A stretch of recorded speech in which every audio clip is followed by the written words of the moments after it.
وهو موضوع نحسبه من أهم الموضوعات التي تستحق أن تنال الاهتمام العربي والدولي.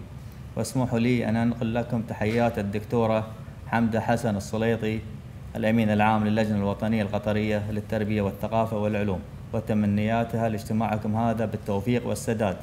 الحضور الكريم، لعلكم جميعا تتفقون معي على أن التعليم هو مفتاح الجودة للولوج إلى كافة قطاعات الإنتاج والخدمات في المجتمع. فالتعليم الجيد يقوم بدور أساسي في التنمية الشاملة وإعداد الأفراد لسوق العمل، وهو يمثل الأساس الذي يبنى عليه كل ما نتطلع إلى تحقيقه في شؤون حياتنا العملية. فالتعليم مدخل الارتقاء بجودة السلع والخدمات وتحسين الإنتاجية، وهو السبيل إلى رفع مستويات التوظيف وبناء قوى عاملة ماهرة، وهو الأساس لبناء جيل مبدع ومثقف ومنتج. ونحن في دولة قطر تحت قيادتنا الرشيدة لحضرة صاحب السمو الشيخ تميم بن حمد الثاني حفظ الله ورعاه، نولي التعليم اهتماما كبيرا. فمنذ أن وافق قادة العالم في الأمم المتحدة على خطة التنمية المستدامة 2030 بادرنا بتشكيل اللجنة الوطنية للتعليم للجميع 2030 بوزارة التعليم والتعليم العالي لمتابعة تنفيذ الهدف الرابع من أهداف هذه الخطة في كافة محاور وعناصر العملية التربوية، بما يتماشى مع رؤية قطر الوطنية 2030 بركائزها الأربع، والتي تعمل على تعزيز التنمية المستدامة لتشمل كافة الأفراد في الدولة، وتتناغم بشكل جيد مع الأهداف التنموية لخطة التنمية المستدامة. فهي تركز على التعليم الهادف والصحة والحماية الاجتماعية وتنمية مهارات الأفراد وإشراك المرأة في التنمية والمساواة بين الإناث والذكور في التعليم وسوق العمل، فضلا عن التزام الدولة بالمساهمة في التعاون الدولي لتحقيق الأهداف التنموية.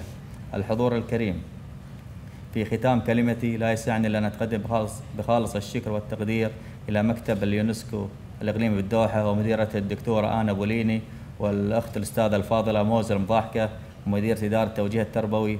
والشكر موصول إلى وزارة التعليم والتعليم العالي واللجنة الوطنية القطرية للتربية والثقافة والعلوم على تعاونهم في تنظيم هذا الاجتماع الهام. وفقكم الله، والسلام عليكم ورحمة الله وبركاته.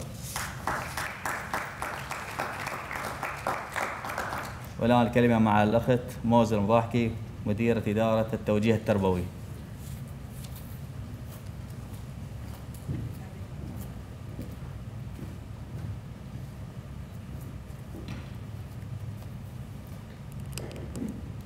السلام عليكم ورحمة الله وبركاته. الدكتورة آنا بوليني مدير مكتب اليونسكو لدول الخليج العربية واليمن.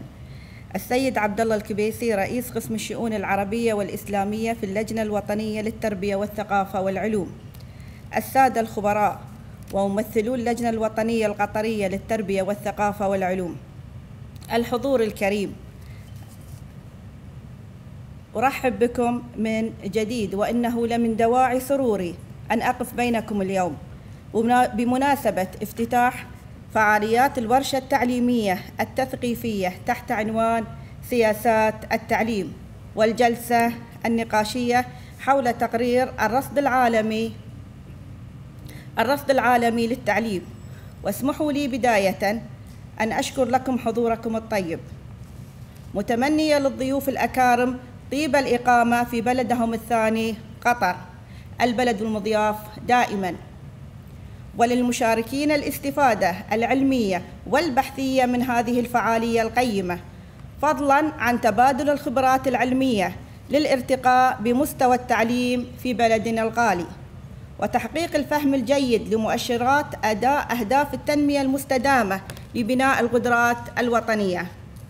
أيها الحضور الكريم، لقد اتخذت دولة قطر الخطوات الكفيلة بتعزيز المحاسبية في قطاع التعليم كجزء من منظومة استراتيجية قطاع التعليم والتدريب، بما في ذلك إعداد دليل الحوكمة الاستراتيجية وضمان تطبيقها من قبل جميع شركاء قطاع التعليم، وتشكيل لجان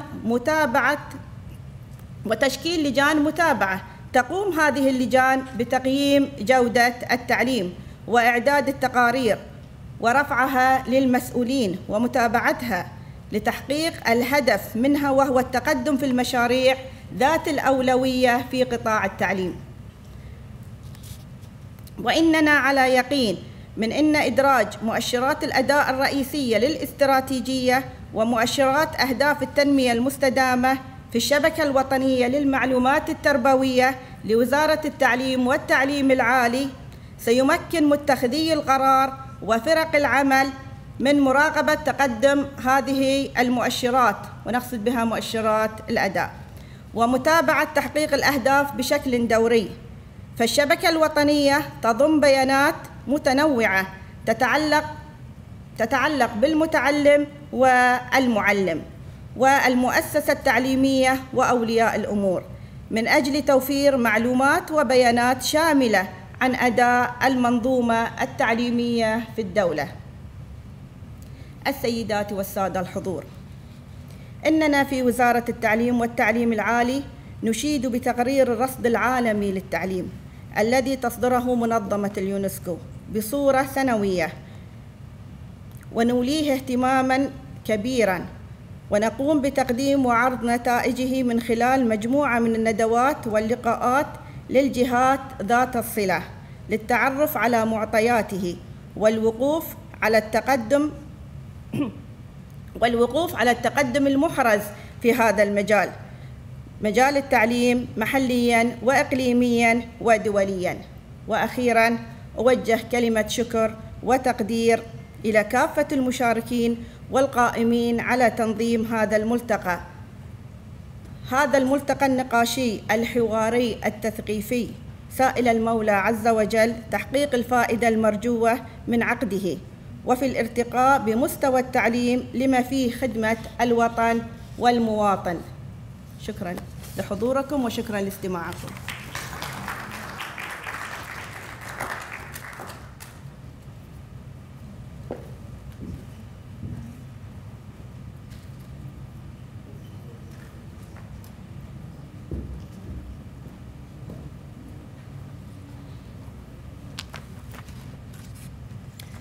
Representative of the National Commission for UNESCO here in Qatar and representative of the Ministry of Education, distinguished guests, ladies and gentlemen, Assalamu alaikum, good morning, and welcome to this national launch of the Global Education Monitoring Report for 2017 and 2019.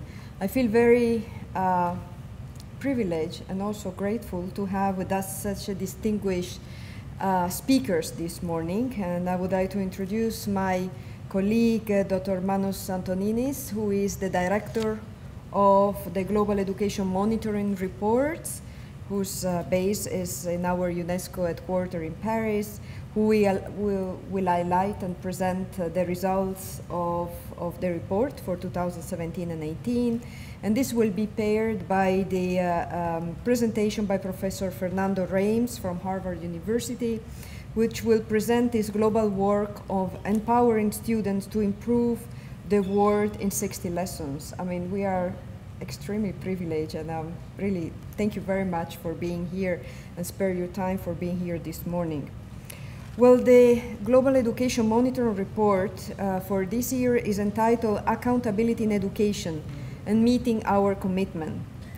It was released on October 24th, so it's a very recent publication. So this is one of the first presentation that Dr. Manos had after the launching in headquarters, and highlight very clearly the joint responsibility that governments, schools, teachers, parents, students, international organizations such as ours and others, and the private sector have in providing universal quality education. And it also stresses on that accountability is indispensable in achieving the goal. The Global Education Monitoring Report presents a unique opportunity to bring together all stakeholders in education to discuss ways to improve accountability and to facilitate connection and encourage collaboration among education actors to improve the effectiveness and accountability of the education system.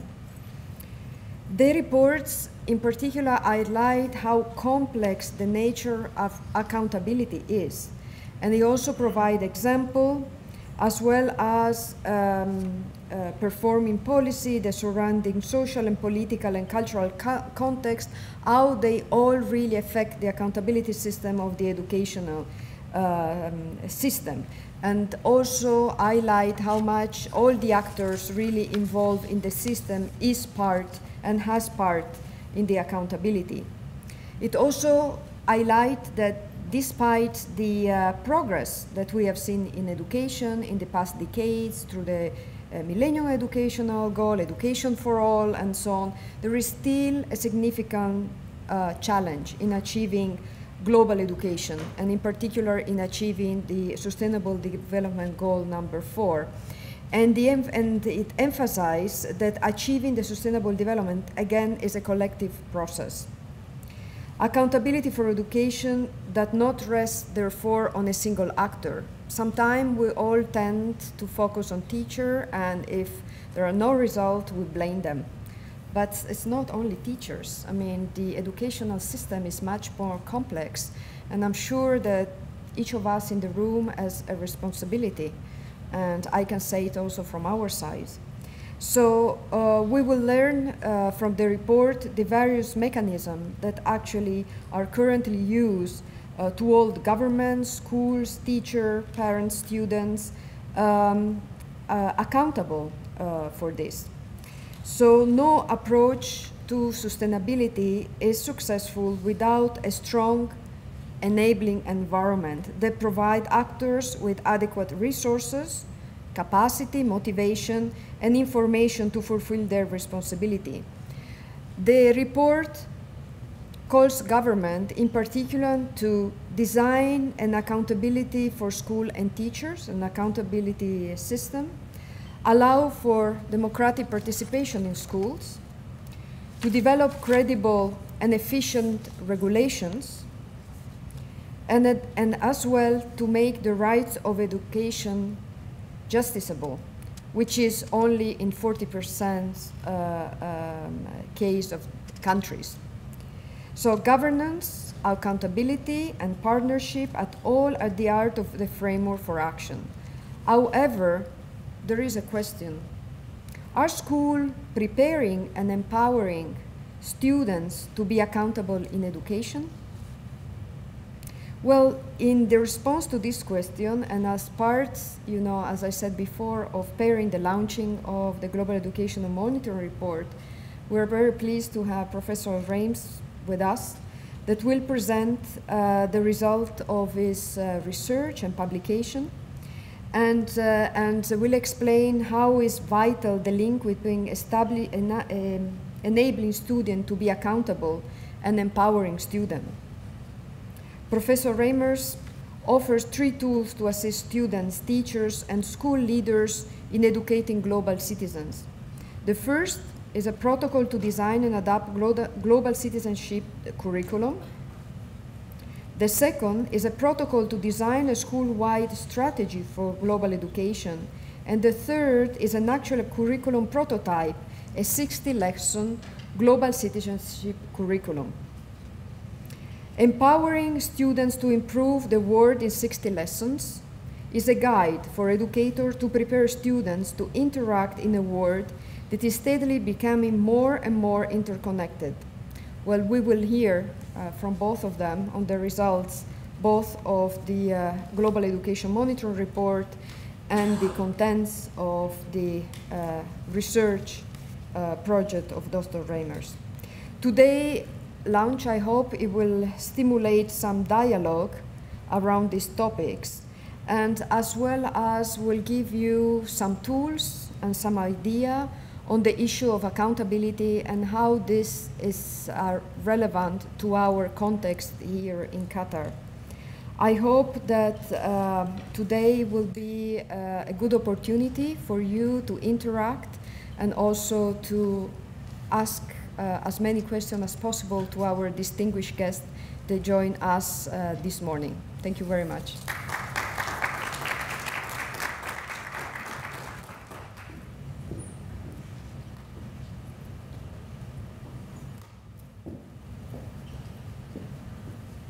Thank you very much. We are very pleased now to invite Dr. Manos Antonini from the Global Education Monitoring Report to start his presentation. Do you need some help? I think I'll manage.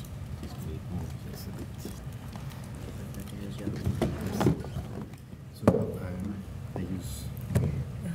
I prepared here this slide. Okay. Yes. If you move on the slide. Yeah, I will remove. Excuse me? You move or stay? Yeah, I'll stay here. Stay here? Yes. Okay. Where's the first one? The first one is. Should be this one. Yes. Okay. Oops.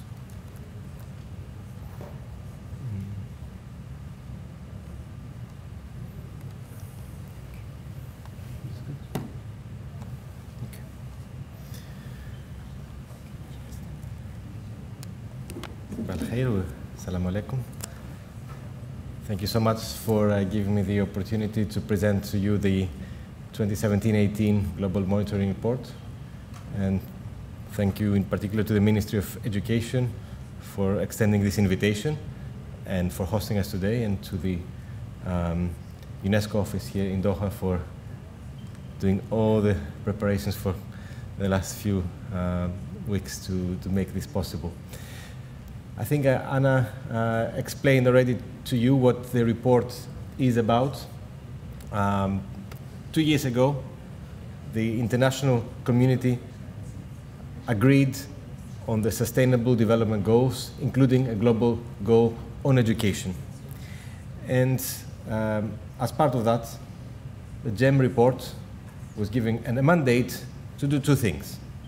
And that will form the two parts of my presentation today. First, to monitor progress towards the education in the SDGs. That means the 10 targets of SDG 4, but also elsewhere where education is addressed in the SDGs. But secondly, to also follow progress in the implementation of strategies that were agreed in the framework for action by all governments in the world. And today I will focus on one of these strategies, which is accountability. But before we reach there, I will take you through a tour of progress, of the status and the progress on the 10 targets of education. The first target is to achieve universal primary and secondary education completion, and also that all young people achieve relevant learning outcomes through their education. However, 264 million children are still not in school today. And being in school does not guarantee graduation in a way. From 2010 to 2015, our report shows that completion rates were just 83% for primary school. Remember that this was a target that should have been achieved by 2015. 69% at the lower secondary education level, and just 45% at the upper secondary education level. This figure shows how far many countries are from achieving universal secondary education, which are the green bullets. You see that barely half of the countries are over 50% of secondary completion. The voice is very low. It's very low? Could you please help us? Sure. I can speak a bit closer. Okay. It sounded okay. We need help with the volume. No, it's fine. It's fine. I'll manage. Don't worry. Excuse me?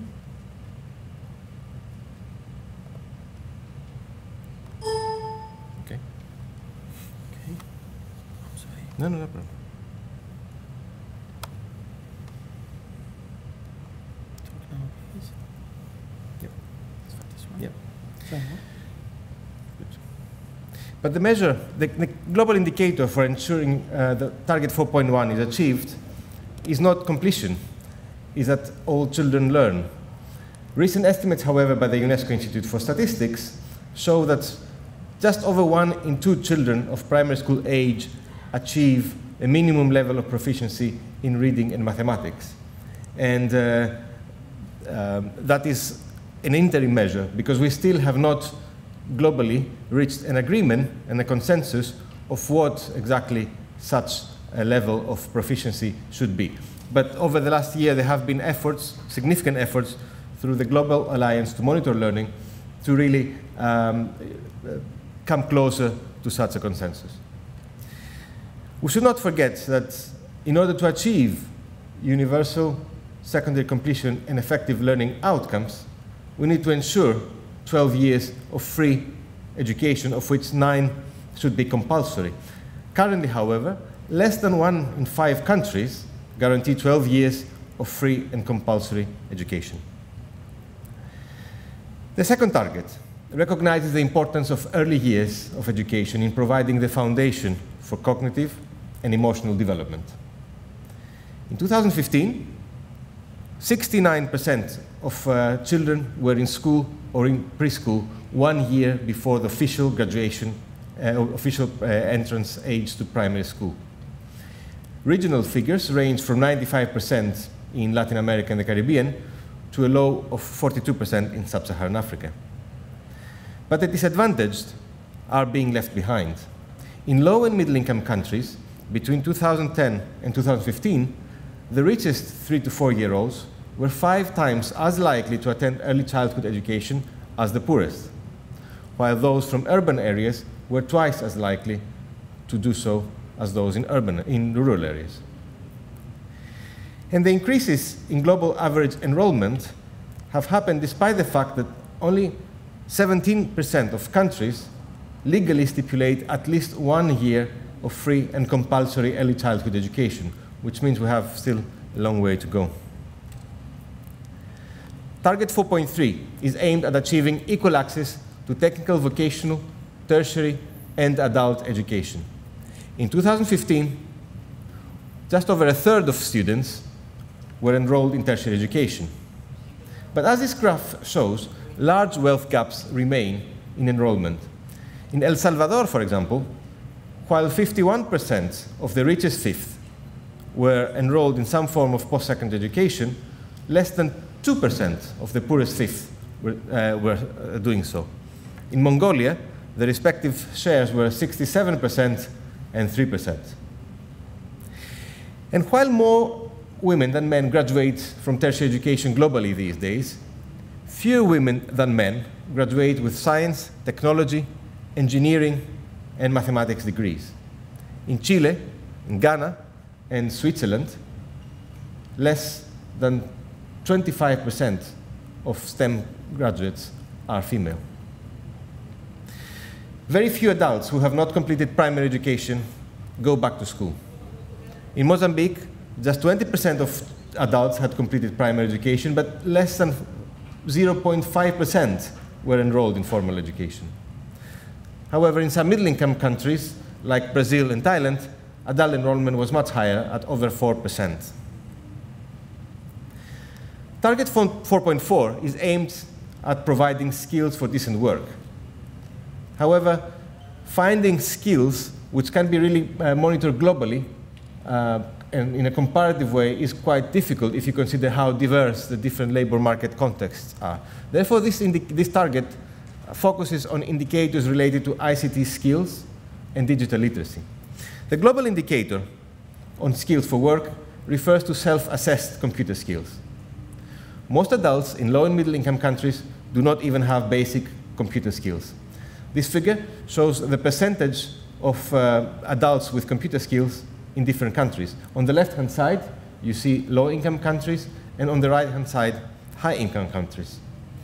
You see that countries like Zimbabwe, Sudan, and Pakistan, less than 4% of adults could do something as basic as copy and paste files, which are the blue dots in this figure. While in countries like Egypt and Jamaica, the same percentage of adults could just run basic arithmetic formulas in a spreadsheet. These are the orange dots. Even in high-income countries, these skills are often lacking. Less than half of adults in European countries such as Poland, Ireland, and Italy can copy and paste files within a document. What is particularly striking is a gender gap, which is wide even for simple ICT skills. Only about 75 women for every 100 men could use basic arithmetic formulas in a spreadsheet in countries such as Italy, Germany, and the Netherlands. The SDG agenda requires a major shift in monitoring and reporting on inequality to ensure that no one is left behind. So it is target 4.5 that reflects these concerns about equity in education. While there is gender parity in those going to school, global averages mask significant gaps between countries. Only 66% have achieved gender parity in primary education, 45% in lower secondary, and just 25% in upper secondary education. And parity in enrollments is only one dimension of gender equality in education. There tend to be, for example, more females than male teachers, but far fewer women than men become school leaders. In Japan, while 39% of lower secondary education teachers were female, only 6% of school leaders were female. In the Republic of Korea, 68% of teachers were female, but only 13% were school leaders. Household surveys allow us to monitor location and wealth gaps in education. For example, we know that globally, there are about 75 adolescents in rural areas who are completing lower secondary school for every 100 adolescents in urban areas. But the report also reminds us that inequality in education is underestimated because the household surveys that we have available often do not capture many vulnerable populations, such as seasonal workers, homeless people, refugees, people in conflict zones. It is estimated that around 250 million people worldwide are excluded as a result of survey design, and a further 100 million are underrepresented, especially those living in slums. Target 4.6 refers to literacy and numeracy skills. While the number of adults without literacy skills has barely fallen since 2000, leaving 750 million still unable to read or write, the number of youth with no literacy skills has fallen by 27%. However, even today, there are still more than 100 million youth in the world who cannot even read. Insufficient use of local languages in teaching is one possible reason for such low literacy outcomes, especially in sub-Saharan Africa. Our analysis shows there are huge literacy gaps between those who were taught in their local languages and those who were educated partly or wholly in European colonial languages. There is also some evidence that in high-income countries, literacy and numeracy levels may be declining, including countries such as Denmark, Sweden, Norway, and Germany. The evidence is that reduced reading at work, even in high-skilled jobs, is a potential reason for this decline.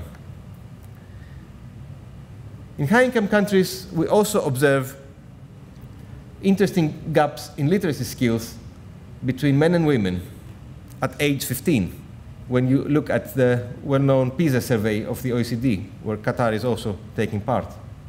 However, if we follow these individuals a few years later in early adulthood, what we observe is that these literacy skills disappear, this gap, gender gap in literacy skills. One possible explanation is that boys who appear to be disengaged at school behave differently when they're assessed with an enumerator at home using technology, as the survey of OECD, which is looking at adult skills, called PIAC, is using. Which means we need to be quite careful when we look at gender gaps, because these may be conditioned by the situations under which young people are assessed. Looking at target 4.7, which will be the focus of the second part of this morning's discussions, on education for sustainable development and global citizenship. Progress towards indicator 4.7 can be measured in many different ways. One important dimension is the ability of countries to reach out to young people with attempts for comprehensive sexuality education. What the report shows is that where these programs address gender relations, they are 4 or 5 times more likely to reduce diseases than programs that do not. However, the main focus of the target is the extent to which young people and adults develop knowledge and skills to understand the challenges that affect sustainable development. And measuring scientific knowledge is one particular option. Almost 30% of students in 2015 performed below the minimum proficiency level on science domains of Earth and space. In Estonia and Japan, at least 90% of students achieved that level, but less than 50% did so in countries such as Brazil, the Dominican Republic, and Tunisia. The main, however, the main way in which the international community has agreed to monitor progress in the implementation of sustainable development in their education systems is the monitoring of the 1974 UNESCO recommendation on education for international understanding. And in 2008-2012, about 48 countries took part in the review, and in that process we found out that only 7% of countries had teacher education programs that focused on sustainable development, and only 16% had teacher education programs that focused on cultural diversity and tolerance, which means we have really a long way to go to make progress in that respect. Target 4.A is the first of 3 means of implementation. It is based on the principle of a child-friendly school. The global indicator looks at several dimensions of school infrastructure. One example is the extent to which schools are connected to the electricity network. In sub-Saharan Africa, 4/5 of primary schools did not have access to electricity. Globally, 1/4 of primary schools do not have access to drinking water. And poor infrastructure matters. School surveys show that when there are infrastructure shortages, these hinder learning in countries at all income levels, but particularly in disadvantaged schools. Finally, teachers and education institutions have been increasingly targeted by attacks. There has been a sharp increase in attacks on schools since 2004, which have disproportionately affected Southern Asia, Northern Africa, and Western Asia. In Nigeria, at least 19,000 teachers were forced to flee between 2009 and 2015. By 2016, the Syrian Arab Republic had lost more than 1/4 of its schools. Target 4.B explicitly calls for the number of tertiary education scholarships to increase. Currently, there is only data on total official aid that is spent on scholarships. This provides only partial information, as only some donor countries include scholarships in their aid budgets. In total, aid spending on scholarships decreased by 4% from 2010 to 2015. We have figures for how much students receive as scholarships, but these are an underestimate, as almost 40% of scholarships funded from aid cannot be assigned to students from a single country. In 2015, 4.6 million tertiary education students, or 2% of the total, were studying abroad. While this rate has remained constant over the years, the percentage of those studying outside their home region increased from 57% in 2000 to 63% in 2015. And that, of course, Qatar is quite a good example of how many students now are moving from different parts of the world to come and study in this region. Target 4.C aims to increase the supply of qualified teachers.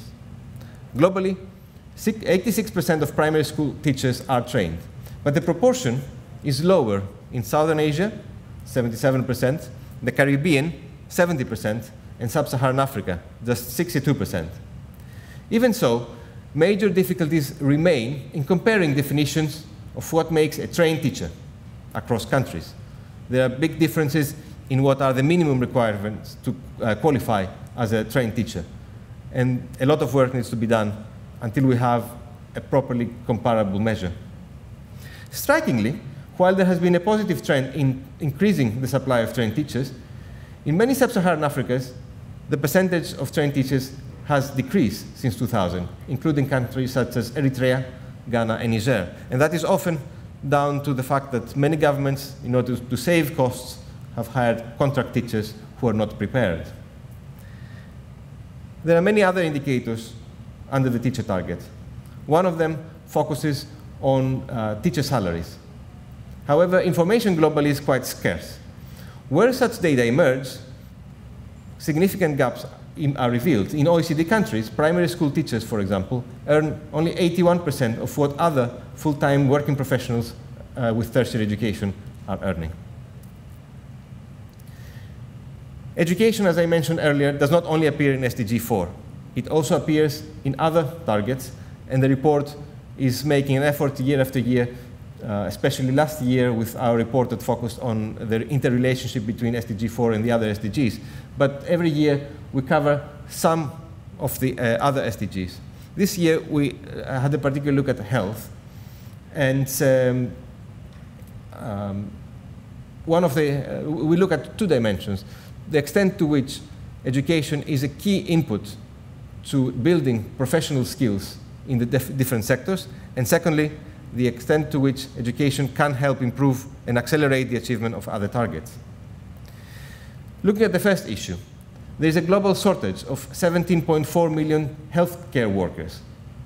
However, only 2% of healthcare expenditure actually goes to their education.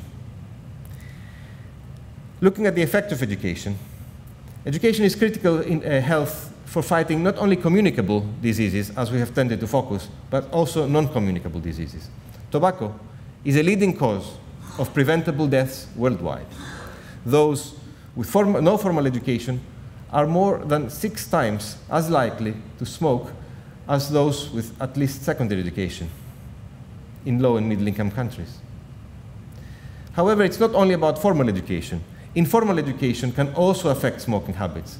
Health warnings are among the most effective deterrent, and that perhaps explains why the number of countries that run mass media informal education anti-tobacco campaigns rose from 23 to 39 between 2009 and 2014. Finally, coming to finance, which is a key means for implementation, which is recognized in the Framework for Action, even though it's not one of the SDG 4 targets. 1 in 4 countries in the world did not reach the 2 education funding benchmarks of spending at least 4% of GDP or at least 15% of total government expenditure on education. In the meantime, aid to education was down 4% compared to 2010 levels, even though an estimate by our report suggested that aid to education had to increase by 6 times if we were to achieve and reach and meet the costs of the SDG 4 targets. And what's worse, it's not only that the level is declining, but that the share of education in total aid went down for a 6th year in a row, now to less than 7%. The report has emphasized that it's not good enough to just focus on public education expenditure and aid to education. We also need to look at education spending borne by households. Those in high-income countries cover 18% of total education costs. However, this amount rises to 33% in low-income countries. In Cambodia, households were spending 69% of total expenditure. That has massive implications on equity. year after year, our report, as this year again, documents the most pressing education challenges for achieving our global education goal.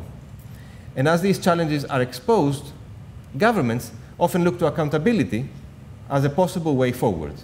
And this is one of the reasons why the GEM report has looked at accountability this year in education as a way of meeting our commitments to SDG 4. I will now present the findings from that research, but I would like to ask, we were supposed to also have a video. I don't know if that is also,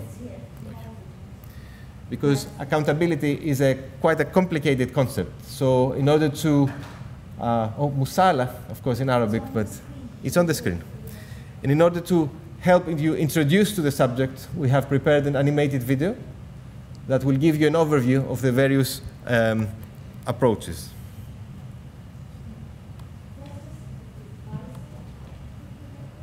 Yes, I think it's here. I know.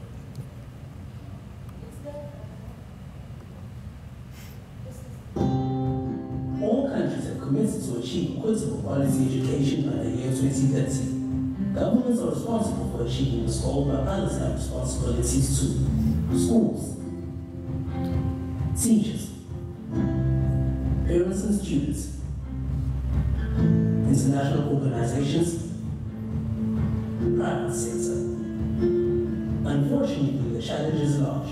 Millions are not going to school, and many more are leaving school not having learned enough. This year's Global Education Monitoring Report shows how accountability can help. Accountability helps show who is responsible for what and how problems can be fixed. Governments are held to account by judges, parliamentarians, auditors, ombudsmen, and international organizations. But we all have the power to hold governments to account. The press, elections, and protests all play an important role. Schools must provide a safe and supportive learning environment. Governments can regulate, accredit, inspect, and monitor them. Parents can exercise control by taking part in school management or by choosing ways to educate their child. Teachers teach, but they also do much more. They are guided by ethical codes. Evaluators observe them. Inspectors scrutinize them. Other teachers in the community also sometimes monitor their work. Parents must ensure students go to school well prepared. In some countries, they can be punished if they do not. Students must not disrupt other students' ability to learn and teachers' ability to teach. International organizations help determine our global goals, and member states can question their actions. Donors promise aid. Reporting and scrutiny can expose those falling short of their commitments. The private sector is increasingly influential. Regulations, codes of conduct, transparent contracts, and media scrutiny ensure private actors work for the greater good. Accountability matters. It really matters. But accountability systems don't always work. They can be unaffordable for poorer countries. If badly designed, they penalize the poorest, erode teacher motivation, and narrow the curriculum. The GEM report shows what is needed. Reporting to international bodies, auditing the budget, monitoring, and regulating. Transparency is crucial. Clear and accessible information shows who's responsible for what is being achieved, and when systems break down. Trust is more effective than penalty. Punishing those who don't achieve strong education results is counterproductive. What we need is to build capacity and to provide resources. We need adequate information about the way education systems are working, and for there to be genuine commitment. Let's get accountability right.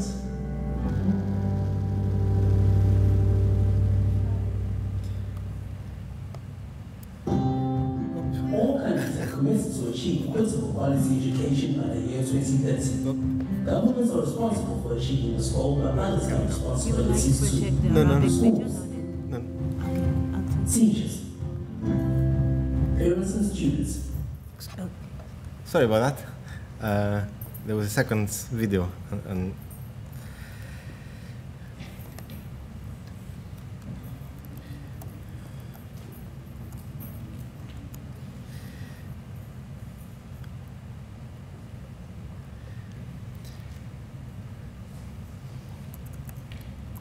So, as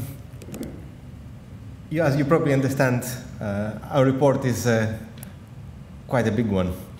And they say that an image is worth 1,000 words, so we prepare that video for the equivalent of 60,000 words. Even so, despite this introduction, which probably gave you the scope of what this report is about, you may still be wondering what accountability actually means. And indeed, the word is contested and may not even be translatable in many languages. This is partly because, as this video showed, there are multiple ways and multiple approaches around the world for holding different actors to account. A greater emphasis on accountability has come from the business sector into government and from other areas of life into education. But however, in education, it has been fueled by a number of trends. First of all, we have seen very large and very fast expansion rates in our education systems. These call for increasing and tighter management. Secondly, there has been a trend in many countries to decentralize. That means giving more control to local governments to run education systems. However, the center of government still needs to maintain control over financing and monitoring. Thirdly, in some countries, there has been dissatisfaction with the quality of education in the public system. And there are some calls for a market to be created in order for parents to be able to choose to send their children to the school they prefer. And fourth, we have seen over the years increasing amounts of information that help citizens ask more questions, given that there is more transparency. In our report, we interpret accountability as a process that shows who is responsible for what and how problems can be fixed. However, it is very important from the outset to set a few truths about what constitutes effective accountability. First of all, ambitious education outcomes, especially those that are in SDG 4, are actually relying on multiple actors, from governments right down to students, fulfilling what are often seen as shared responsibilities. Secondly, while responsibilities are shared, accountability cannot be shared. It has to be connected to single actors. However, individuals and institutions should not be held accountable for outcomes that are beyond their control. Teachers, for example, cannot be held to account for low student test scores, which, as we know, depends on many, many different factors, and not just on teachers. So some accountability mechanisms may be effective in some contexts and some aspects of education, but, as the report shows, could be detrimental in others. Accountability matters enormously for improving education systems. It is, after all, a characteristic of good governance. But accountability should be understood as a means to an end, as a tool for achieving an equitable and inclusive education system of good quality. It should not be seen as a goal of education systems in itself. While everybody has a responsibility in education, accountability starts with governments. It is for this reason that this presentation focused primarily on recommendations that are addressed to governments. Although our report has chapters dedicated to teachers, schools, parents and students, the international community, and the private sector. Accountability starts with governments because it is governments that bear the primary duty to ensure that the right to education is fulfilled. And it is not enough to simply put this right to education in law. We also need to implement it. While every country in the world has ratified some international treaty to respect the right to education, only in 55% of countries is this right also justiciable, which means that citizens can take their governments to court when they violate the right to education. And in even fewer countries, only 41% has this ability been exercised, often though leading to extremely effective responses on the side of the government. Civil society organizations and the international community must lobby for the right to education to be made justiciable in national legal frameworks in all countries. This report lays the following 5 recommendations to help governments design robust accountability systems. First, governments must create the space for meaningful engagement with all education actors to help build trust and a shared understanding over their respective responsibilities. In Brazil, for example, over 3 million people participated in the process to design and draft the National Education Plan. But around the world, there are also counterexamples. Over 60% of teachers' unions reported that they had never or rarely been consulted when the government decided to introduce reforms in textbooks and learning materials.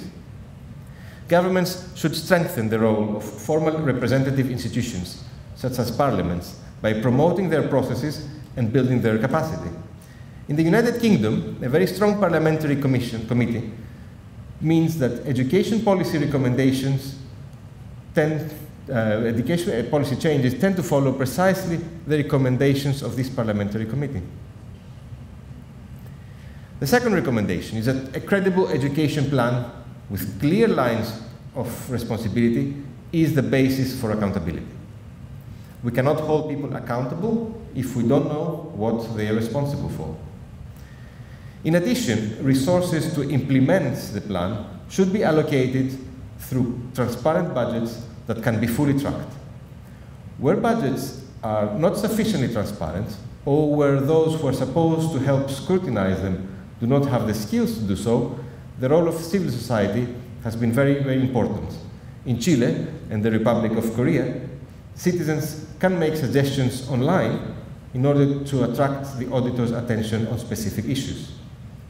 And governments should produce a publicly available national monitoring report that covers all levels of education and giving the opportunity for the government to report back to its citizens on the implementation of the National Education Plan and budget. However, our report shows that since 2010, only 1 in 2 countries had produced a national monitoring report, and only 1 in 6 had actually done so on a regular annual basis. The third recommendation reminds us that laws and regulations are the backbone of a well-functioning state. But these are often absent. For example, our research shows that in almost half of countries there were no regulations on class sizes. Likewise, regulations should be comprehensive, covering both public and private schools. However, often they do not. In Nigeria, in Lagos State, for example, only a quarter of private schools had been approved by the ministry. And regulations linked to registration and accreditation should be clear and transparent in order to facilitate monitoring and enforcement, including in private tuition. Hong Kong is one of the few places where there is an online list of registered private tutoring centers, and those who are operating without registration are prosecuted. Finally, regulations should not be short-sighted, but it should help drive equity and quality.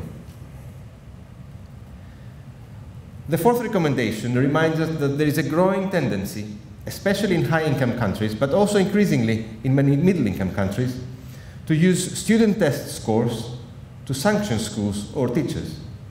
But instead of improving learning outcomes, which is their purported intention, these can undermine education quality and learning. In 11 countries with such systems that had participated in the OECD PISA survey between 2003 and 2015, 5 countries saw some increase in learning, while 6 countries saw a decrease in learning. Governments should avoid punitive accountability for teachers and schools, especially those based in narrow performance measures, because they promote unhealthy competition. They narrow the curriculum, they encourage teaching to the test, they demotivate teachers, and they disadvantage weaker students who are often excluded from these processes. A somewhat similar approach is to promote market-based systems, which are supposed to motivate schools to improve so that parents do not move their children to other schools. However, our report shows that school choice often leads to segregation.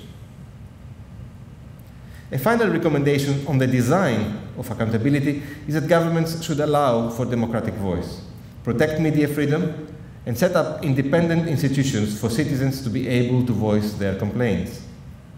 The media is a vital partner, helping put pressure on governments.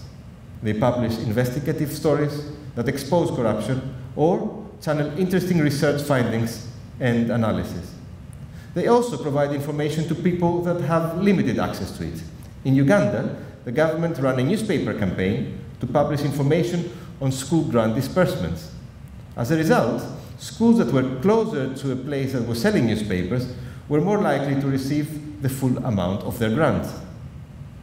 Ombudsmen, who have been influential in promoting the right to education, especially in Latin America, must also remain independent to be effective as channels for citizens. Regardless of design, if governments and other key stakeholders lack information, resources, and capacity, accountability is hard to implement. Governments must invest in information for transparency, but the kind of information that helps improve understanding of the education system's strengths and weaknesses. This means that it should be information that is accessible and actionable. However, in Kenya, for example, 72% of parents did not know what actions to take when they were provided with student learning data. We must be very judicious in the data that we select to collect and the use we make of it. All data collected should be tailored to their intended use, which is to improve learning. And the cost of collection should match the capacity of the country to process it. Even in a rich country such as England, 56% of teachers argued that increased data collection requirements created more unnecessary work. Reporting tasks for teachers and principals should not be merely procedural, but they should be linked to improved teaching. Adequate finances should be provided to fund the education system and the accountability mechanisms. However, as we saw, many countries did not reach the minimum benchmarks. Donors should keep to their commitment to allocate 0.7% of their income to aid. However, only 6 out of 28 donor countries fulfill this commitment. And while they should preferably use 10% of that aid to primary and secondary education, as I said earlier, the share of education in total aid has now fallen below 7%. Not only that, but donors increasingly allocate their aid using results-based financing mechanisms. But as with the criticism of using sanctions for results that are beyond the control of any one actor, donors should also be very careful not to rely excessively on such mechanisms, because they shift the risk to those countries that are least prepared to take it. The final recommendation on the implementation of effective accountability is that education actors should be equipped with the skills required to fulfill these responsibilities. Governments should ensure strong institutions are in place, including the police, the judiciary, and auditors, so that they can deter, detect, and investigate corruption in education. We're used to thinking of the construction sector as one being vulnerable to corruption. However, in the European Union, education was even more at risk of corruption than the construction sector, because a far higher share of tenders were open to single bidders. Governments should train teachers and teacher evaluators. In some countries, unfortunately, inspectors tend to focus more on material inputs than on how to improve learning. And one parameter that is often ignored: countries need to participate actively and monitor the work of international organizations to challenge the accountability vacuum that exists concerning the role of these organizations and their responsibility in achieving international goals. Accountability clearly isn't only about governments. Citizen action can put pressure on governments. Almost a fifth of protests globally from 2006 to 2013 were linked to poorly delivered public services. Teachers can hold the government to account for education reform through their union activities. For example, they are regularly consulted in Mexico over policy. Students have also often swayed policies. Their protests in South Africa have frozen tuition fees that were penalizing the poor. Parents have campaigned as well. In the United States, a parent-run campaign successfully removed climate change denial content from textbooks. Civil society plays a central role. In the Philippines, volunteers helped monitor textbook delivery points and reduced costs by 2/3. In Argentina, an NGO took the Buenos Aires city government to court over early childhood spending and won. Everyone has a role to play in improving education. Whether you are on your school's governing board or whether you are a parent simply visiting the school to talk to the teacher about the progress of your child. Whether you're a journalist investigating a subject or whether you're just a listener in a talk show calling in to voice a complaint. You and me. Accountability is part of a process to improve education systems. And our report welcomes this because we don't forget that we ourselves were established as an accountability tool, collecting evidence, identifying those who are responsible, and prompting action. We support accountability as a way of reaching our commitments because hiding in anonymity and not being called to account is likely to prompt complacency. But as this report shows, we must proceed with caution. Help us get accountability right by disseminating our messages and downloading our report. Thank you very much for listening.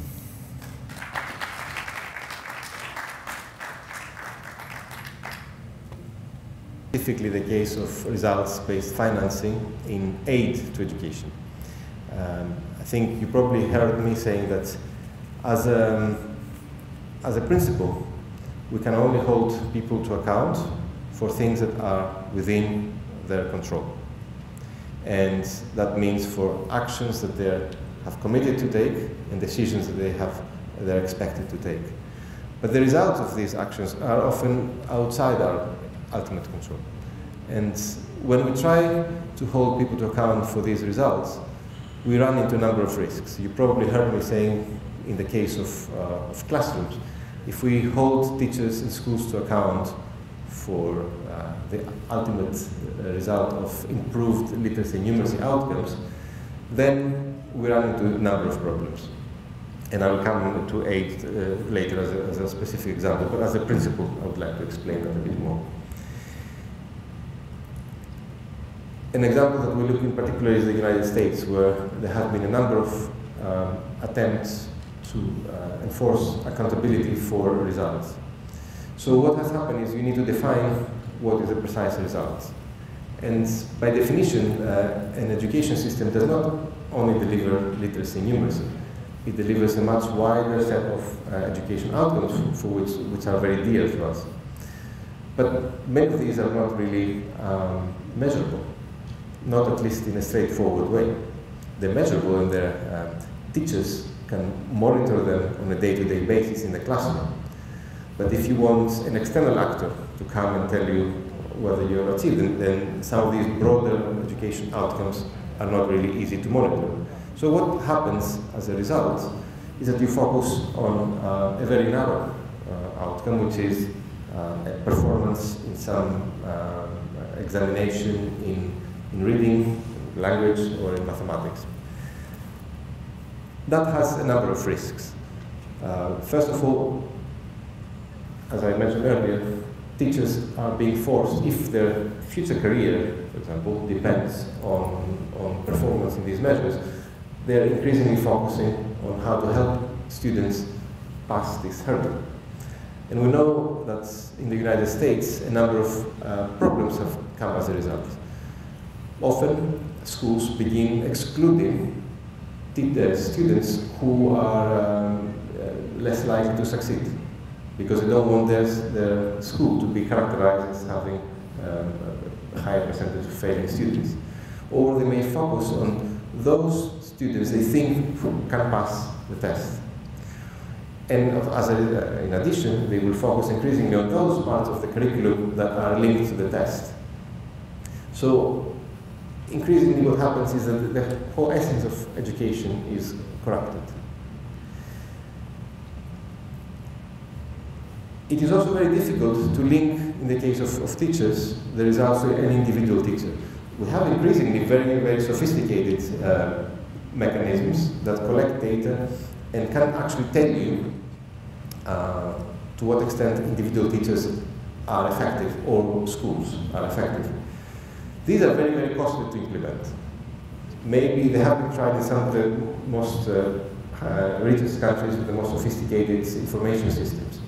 But even if you have a very sophisticated information system, what is also happening is that there are a lot of errors in these statistical errors, especially when it comes to schools, because trying to understand whether a small school improves or not is impossible when you have classes of 20 or 30 students.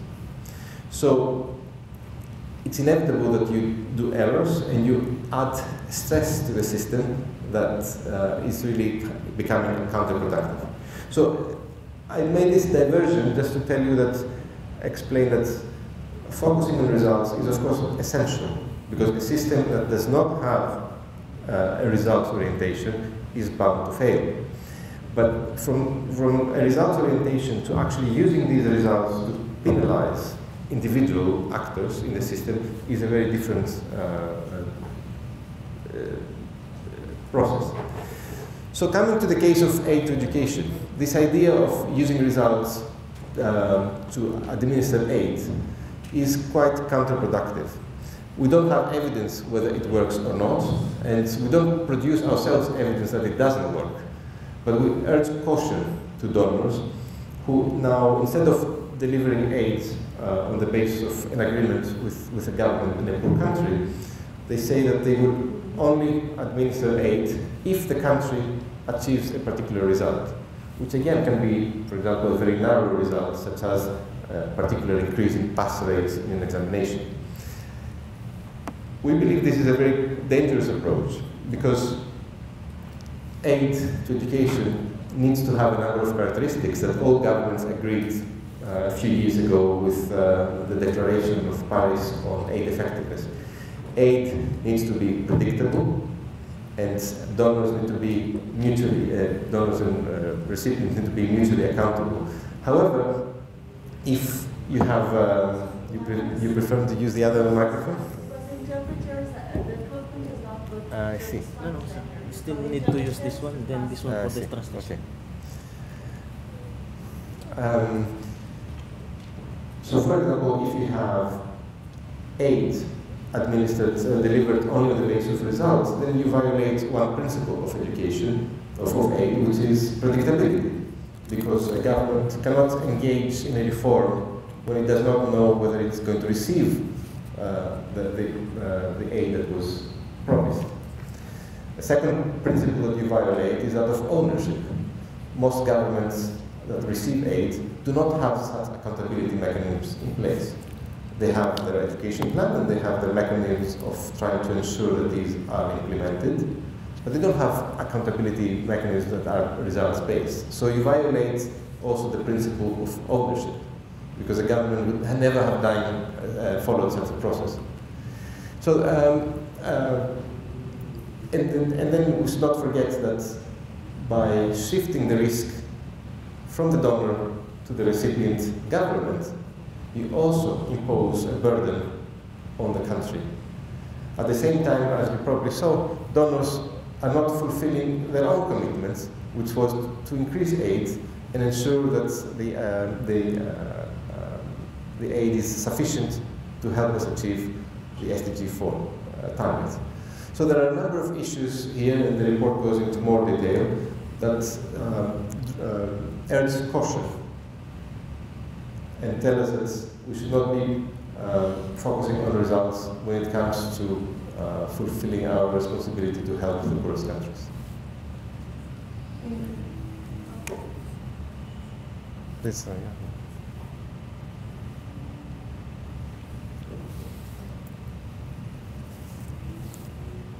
We need a microphone there. Please, the gentleman on the left. Yeah, maybe after.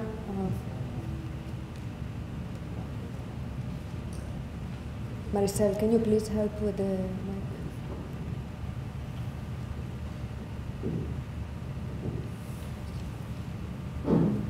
morning. Thank you for the presentation. My question is about accountability.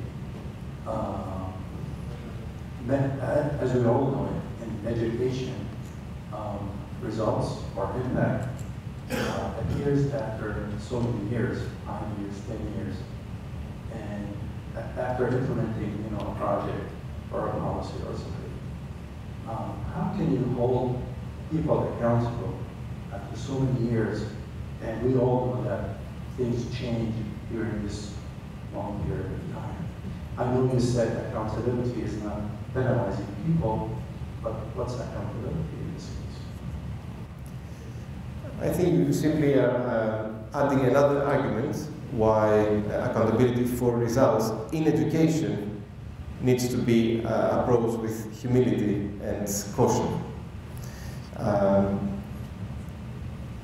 One additional problem of the accountability mechanisms that are based on results and that can be used to penalize teachers and schools is precisely what you said. Because governments would not want to commit to results that are outside their mandate. So they would tend to focus on those results that you can achieve over a very short period of time. But we know that education is a long-run challenge, and it is easy to actually distract attention away from what matters in order to achieve something that is important for the short run. For example, governments do have a tendency to focus on visible infrastructure improvement issues that are less related to the quality of education than the less visible investments that they need to make in improving the curricula, improving the textbooks, and teacher preparation.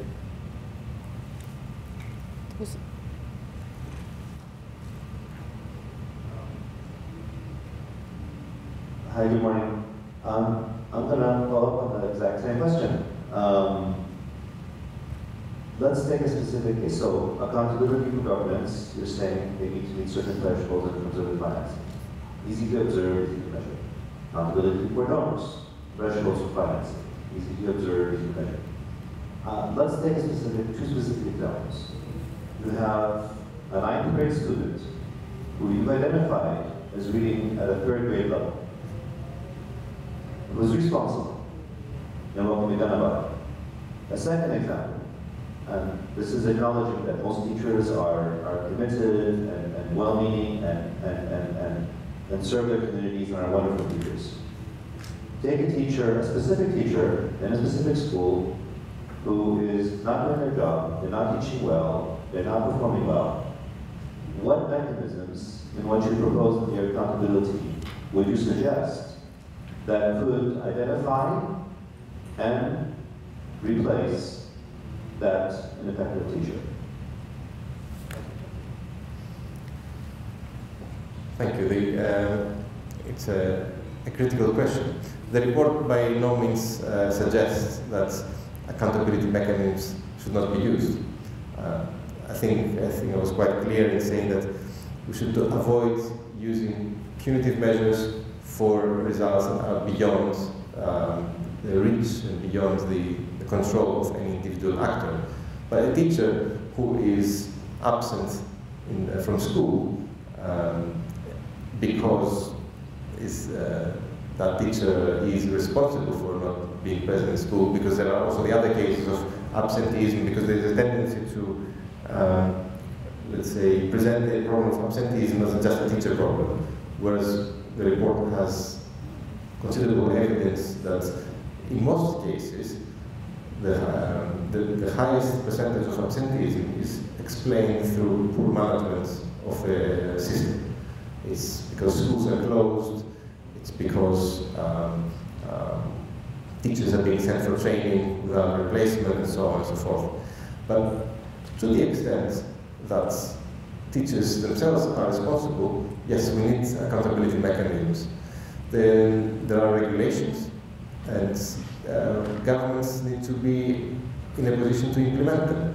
Unfortunately, sometimes there is a collusion between governments and teachers, where governments may be protecting some teachers and allow them to be absent or do other things than teaching. So there is a problem, a political problem in many countries about how that is to be solved. The report also argues that there should be stronger professional, internal accountability. Teachers want to be considered professionals, and their representatives often make the case for that. But we also find that even when there are certain codes of conduct that teacher unions are putting in place, they don't make particularly strong efforts to enforce them.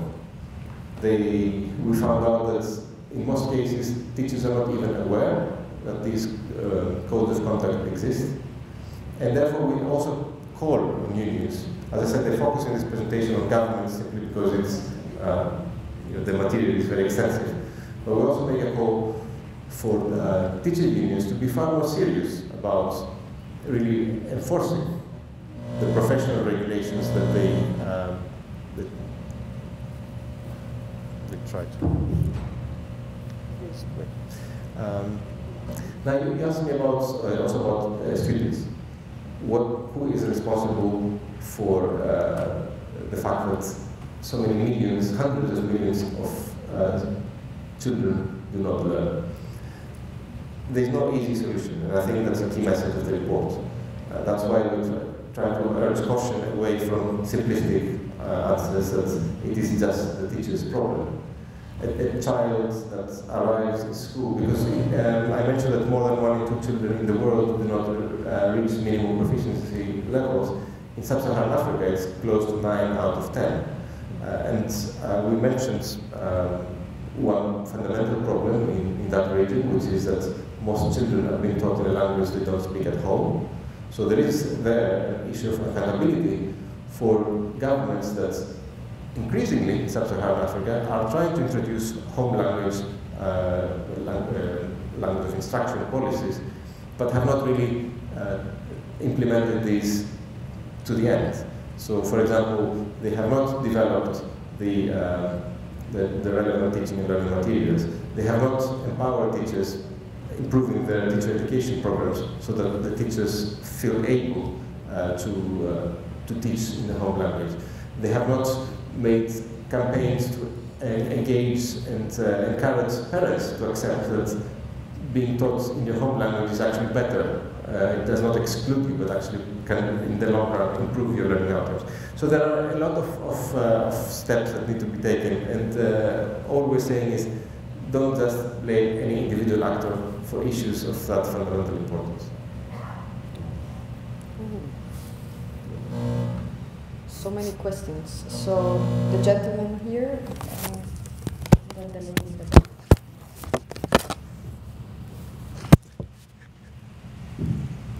Well, thank you for the presentation. I have a comment and 2 questions. Regarding the comment, I would say that given the results of the report, the same old picture seems to be perpetual, in the sense that the same divide between the rich and the poor countries seems to be reflected in this report. If you look at it historically, in sub-Saharan Africa, for example, the same old results are there, and in the developed world, more or less the progress is there.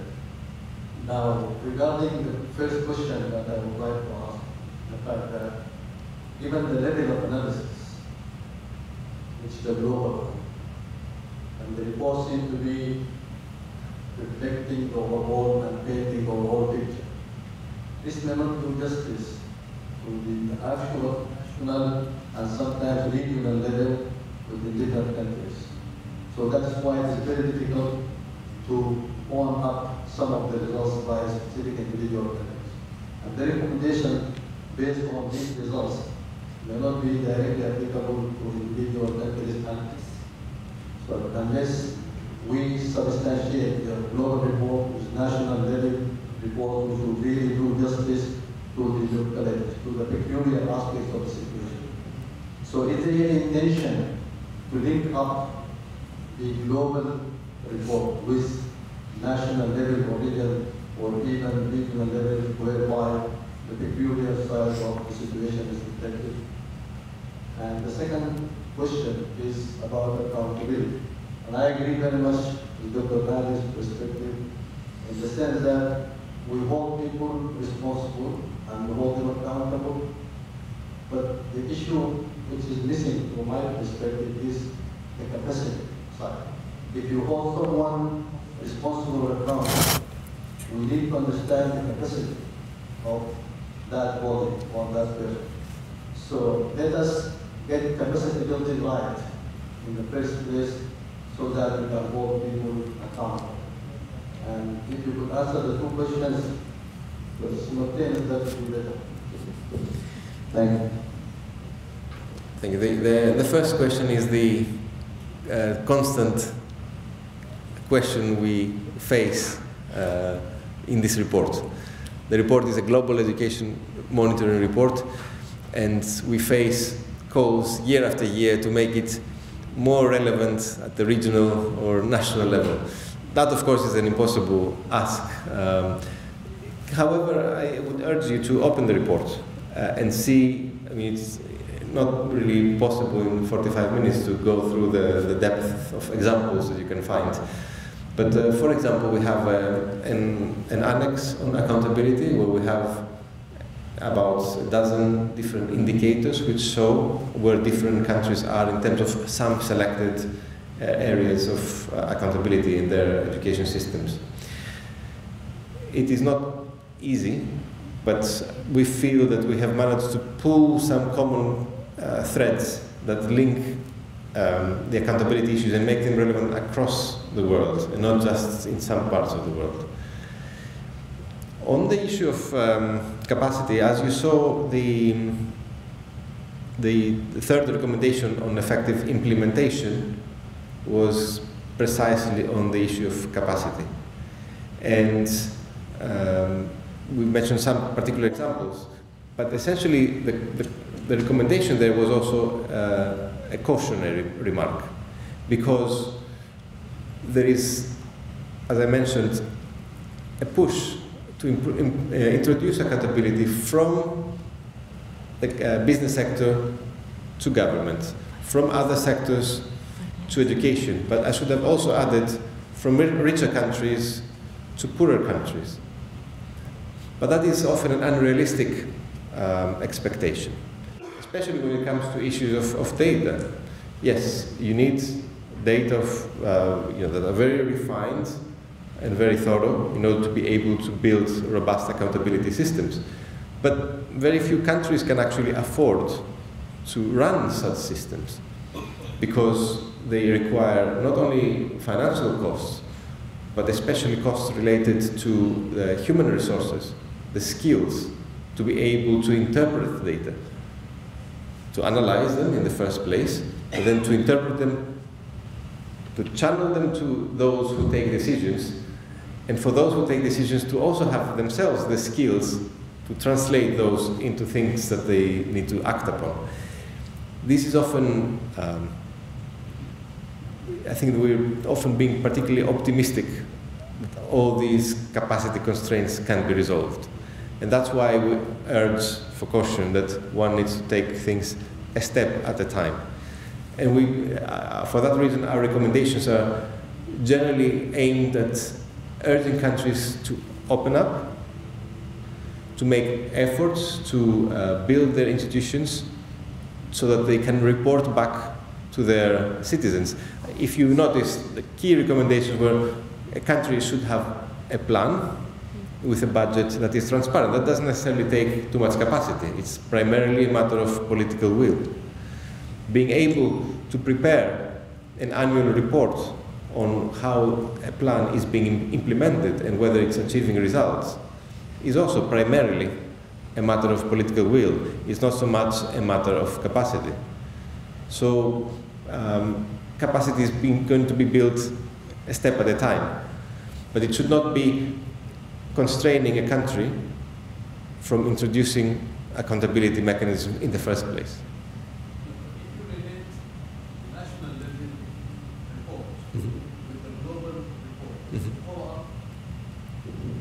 So my point is to link the recommendation that you have at the global level with the national or regional report. You mentioned some of the national reports being done by a number of countries. Have you ever thought of, or have you tried before to link the recommendation that you have provided with what people are doing at the national level, so as to see the impact of the global reports on those countries, and then that would help in building the capacity of the people gradually, not a shotgun approach, gradually and persistently? Now that's an excellent question. Essentially, what you are saying, and you may be right, it's up to all of us to discuss it. You're basically trying to suggest that the Global Education Monitoring Report is accountable for the fact that countries may or may not achieve results of this kind. One may say that this is a good idea or a bad idea. Can a report of a small team based in an office in Paris be held to account for whether a government in Doha or, I don't know, in Khartoum or in Rabat is implementing these recommendations? Clearly not. But what we do, and we are increasingly trying to improve that from our side, is to make our recommendations monitorable. So, for example, 2 of the recommendations from this year's report, which will form part of a campaign that we're running, is first of all to ensure that all governments make the right to education justiciable, meaning that the remaining 45% of countries which do not allow their citizens to take their government to court if they violate their right to education is a concrete recommendation that can be followed over the years, and that's something we will be doing. And secondly, we have mapped for the first time the number of countries, as I said, that produce a national education monitoring report. And it was surprising to find that only 1 in 2 countries had produced a report since 2010, and only 1 in 6 were doing so on an annual basis, and most of those in Europe. So here is another actionable recommendation that we will be following, and we actually hope to engage countries in that process, because precisely if countries do introduce a regular national education monitoring reporting process, then it is easier also for us to engage and see and monitor the progress that countries make. Otherwise, it is very difficult. Oh, we have 4 questions. I would take, let's say 2. Let's see how it goes if we are short, and see how the timing is. If not, I would recommend that, during the break that we're going to have, you can approach Dr. Manos for more questions. There was one on the left, yes, from before, and then one on the front, and then.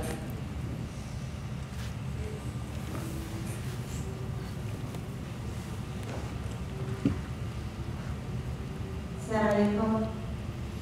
سؤالي الحين بالنسبة للمحاسبية. Just a moment.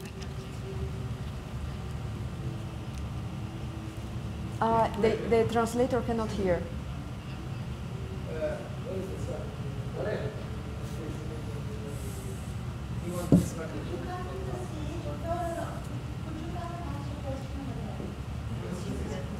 Because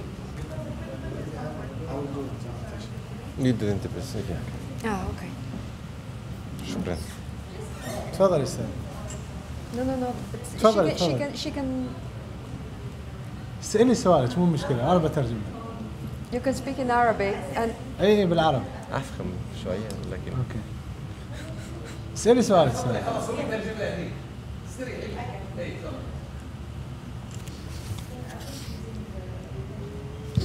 maybe you can use this.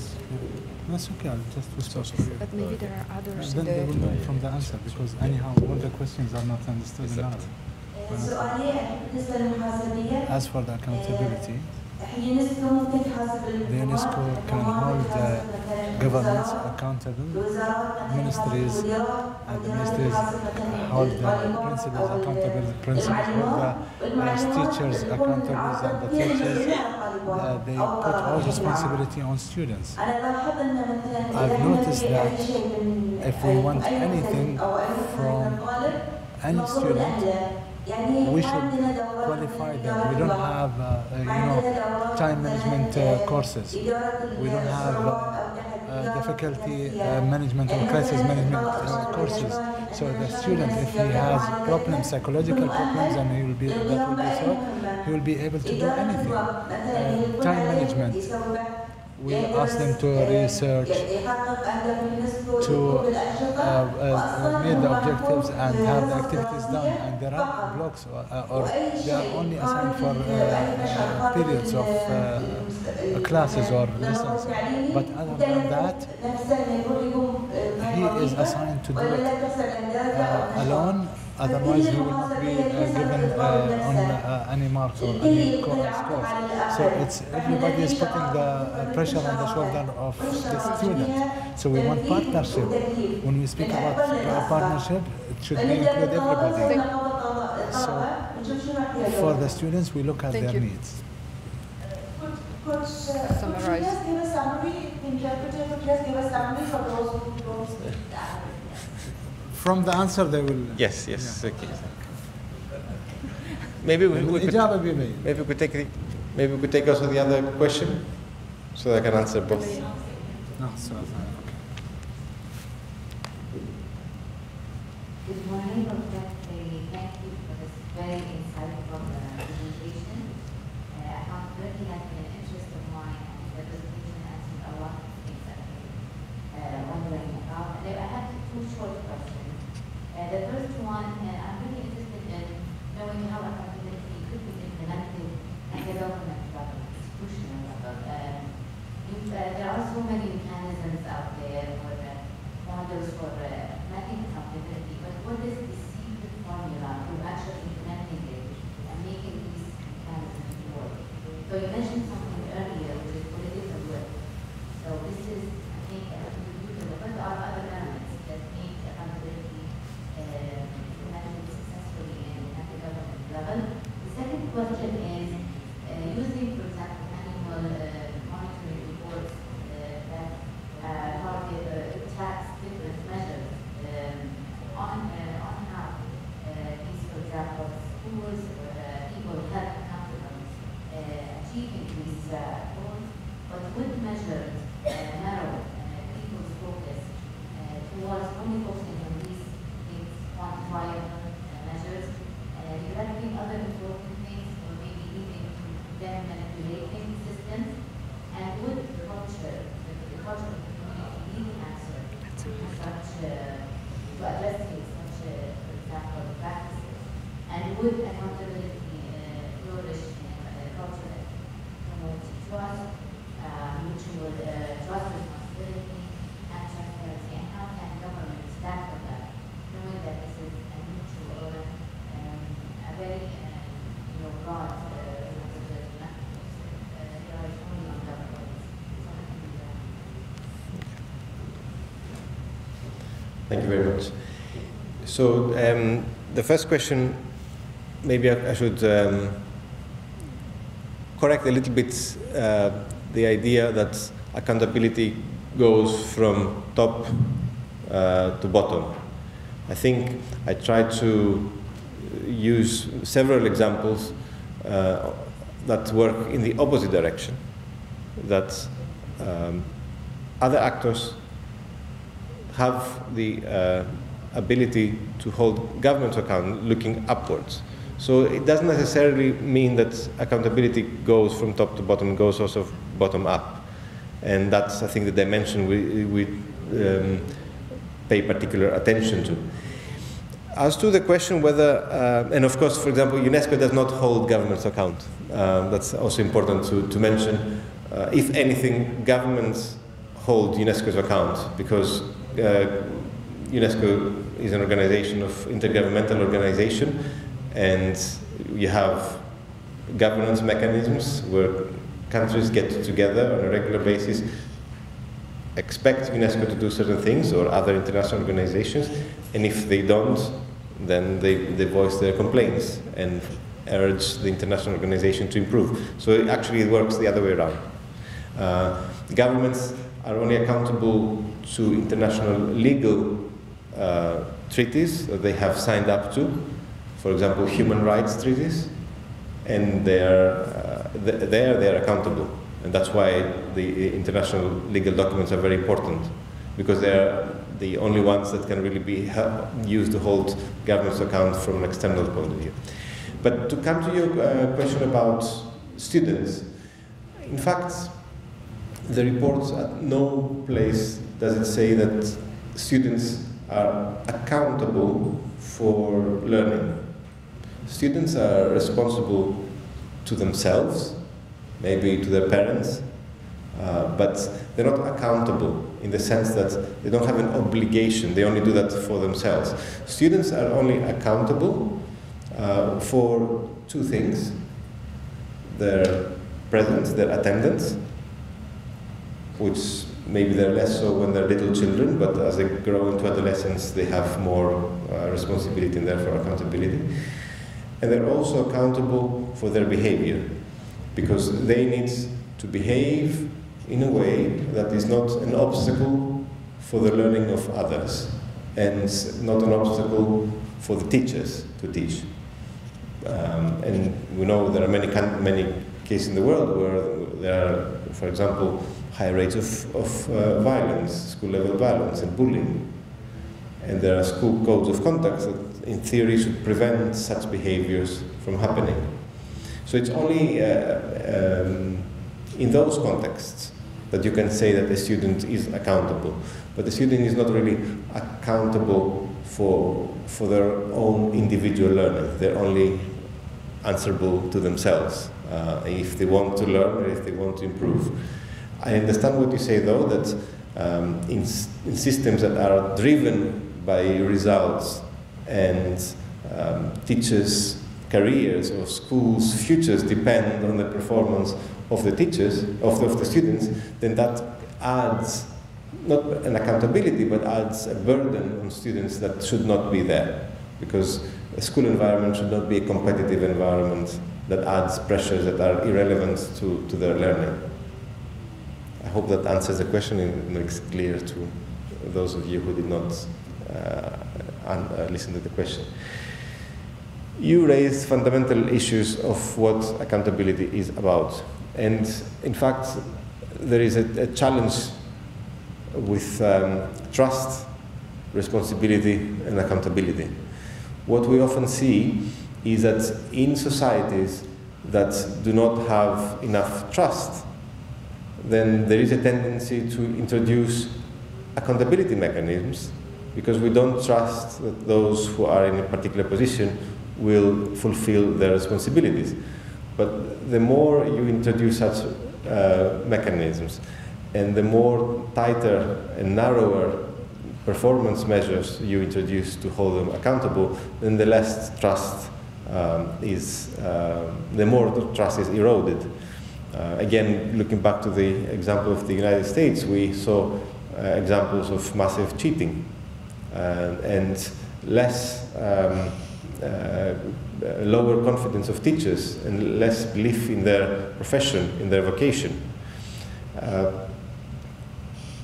We have this example of Finland, where the country has one of the best performing education systems, and yet there is no high-stake testing anywhere in the country, and teachers are completely autonomous. So the country enjoys high-level trust relationships between the parents, the teachers, and the government.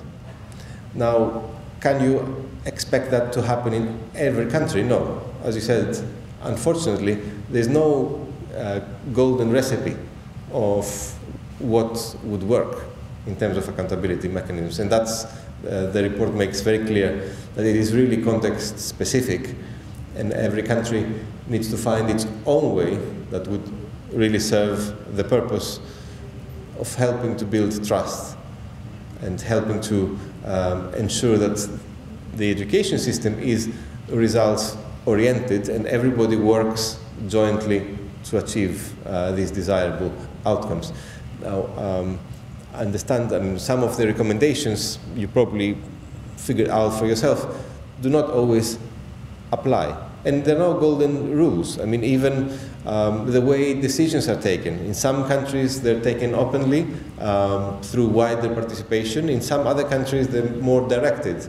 Yet we find countries that do not have sufficient openness in their education system still achieving positive education results. But that doesn't mean that they don't have some accountability mechanisms in place. And doesn't mean that their actors, teachers, inspectors, local government officials do not care about education.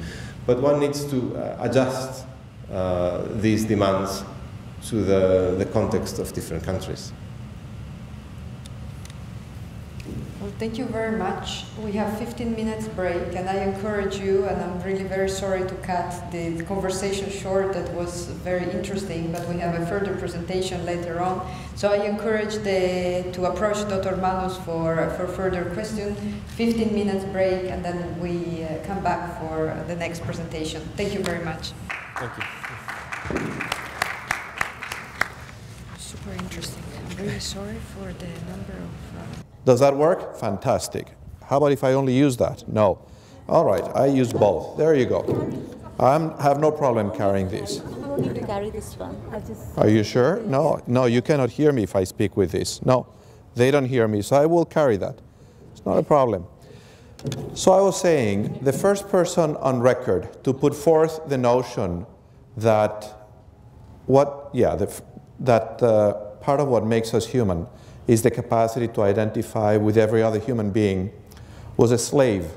He was born in Morocco, and he was brought to Rome by a Roman senator. The name of this slave was Terence. The Roman senator eventually freed Terence, and he became a playwright. He wrote theater plays. He wrote 6 of them. And in one of those, which is the way in which 2,000 years ago in Rome, you communicated to people. You expanded the imagination of people.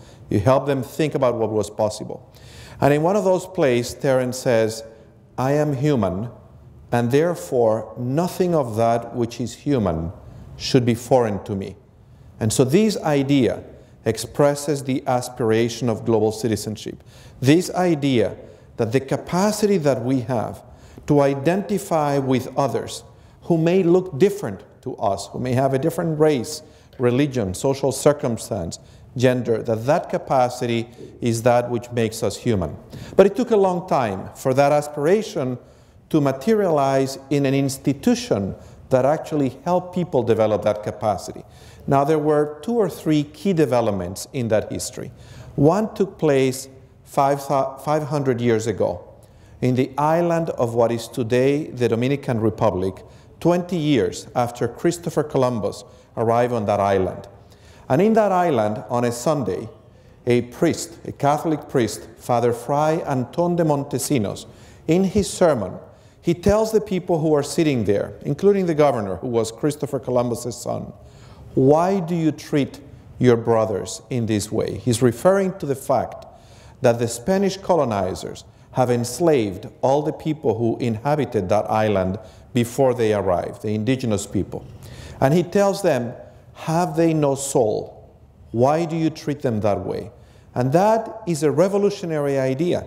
He's telling these Spaniards who have arrived into this land that they are treating people who are fundamentally equal to them in a way that is not right. And of course, people are shocked that they would be told, why do you treat your brothers that way? And they complain to the local bishop, and they say, you should punish these men.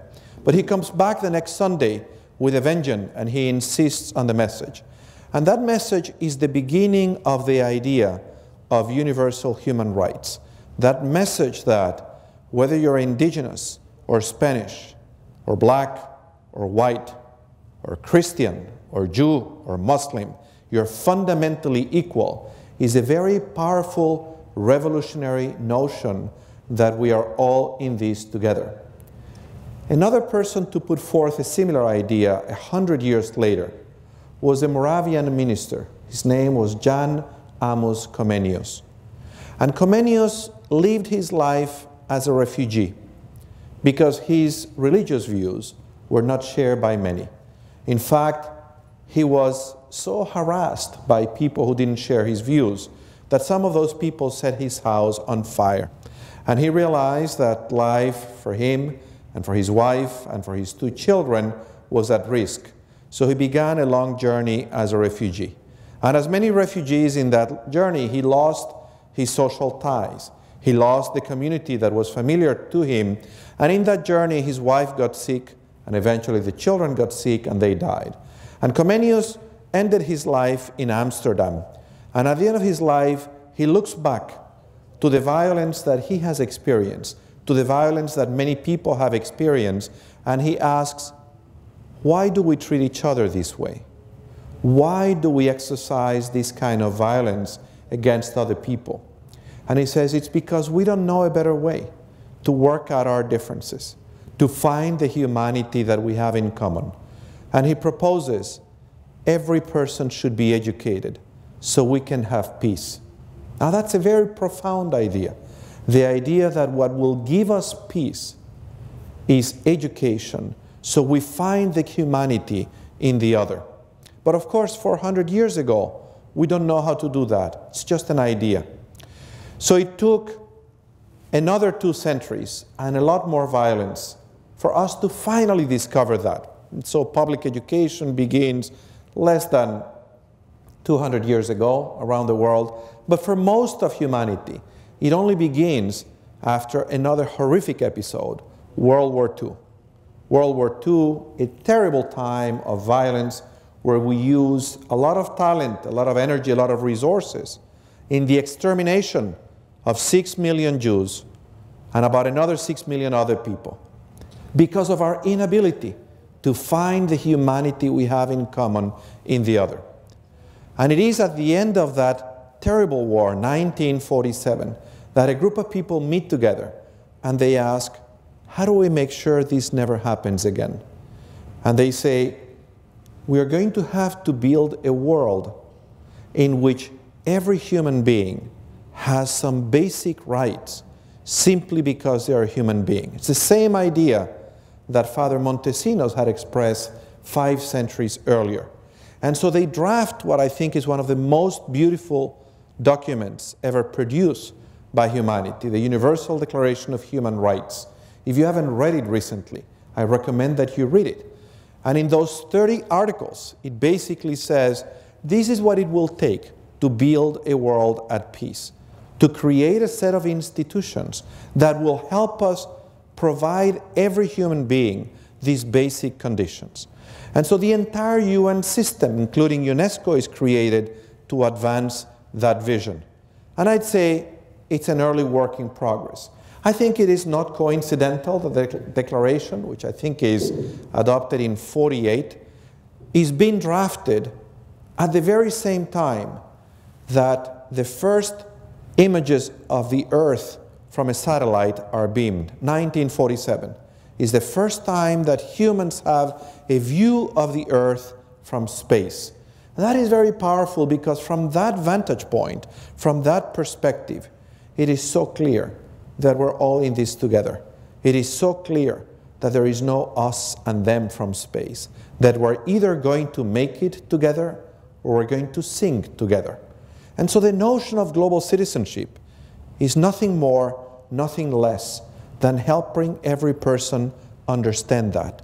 Understand the aspiration that Terence expressed 2,000 years ago when he said, I am human, and therefore nothing of that which is human is foreign to me.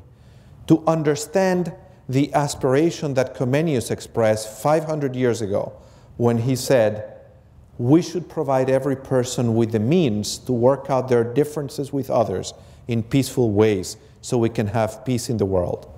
To express the aspiration of Father Montesinos 500 years ago when he said, how do you treat your brothers that way? Have they no soul? And to express finally the aspiration reflected in the Declaration of Human Rights. So I'm going to now share some ideas about how it is that we could be more intentional and more effective in helping young people develop that capacity to find themselves in the other. If I could have the next slide, please, Maricel. Maricel is going to help me with these slides. Next one. So I'm going to say a word based on my current research. I lead a large research and practice effort called the Global Education Innovation Initiative. And our goal is to figure out how it is that public education systems can actually help every person develop the capacity to be a global citizen. And we do that in 3 ways, through 3 interrelated activities. We conduct applied research, we conduct what I call informed dialogues, and we develop simple instruments that can help a teacher figure out what could I do differently on Monday morning that would advance these ideas. And I'm going to just say a word about each one of those activities so you have a context through which you can assess the curriculum that I'm going to be sharing with you. If I could have the next slide. So you have 2 pieces here. They only stress what I've already discussed. One is that in the long view of human history, we've been on this planet 6.5 million years, in ways we would recognize, maybe 200,000. In that scheme of things, we invented public schools yesterday. In 1947, when the Declaration of Human Rights is adopted, most children in the world do not go to school. At that point, there are 2.5 billion people on this planet, and 40% of the people who have had any access to education. Today, there are 7.5 billion, and 90% have had some access to education. They haven't completed it, as Manos presented. But that is a remarkable accomplishment, that in 7 decades, we were able to build institutions to provide every member of our species a shared time in an institution that was purely invented to pass on to the young what the previous generation considers good and valuable, and to give them the skills to make the world better, is, I believe, the most significant silent revolution that humanity has experienced. It is more significant than the invention of the printing press, the invention of the polio vaccine. And I think we should do a better job celebrating that achievement, because even though there are many challenges that we still share in educating all, the fact that in 7 decades, so technology is not being very helpful now. Can you still hear me well? Great, thank you. The fact that in 7 decades, we have been able, while the world population grew from 2.5 billion to 7.5 billion, it's hard to fathom the number, and we increase some access to school from 40% to 92% is not trivial. And the second thing you have in that image is just a view of the planet. So I would love to know what you're doing in the technology room that is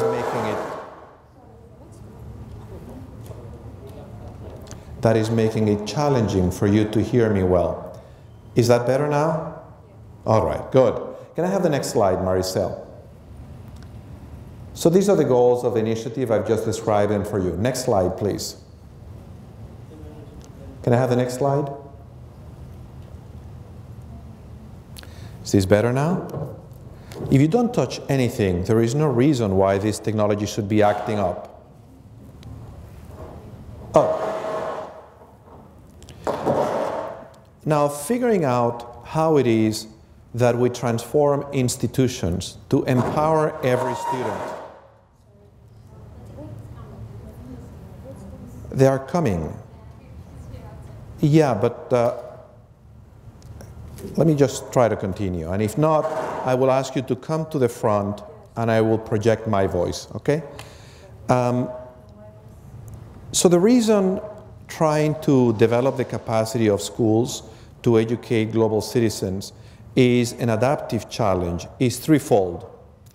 Number one, because this is a moving bar. The world keeps changing. So discerning what are the capacities that help students improve the world is not a static process.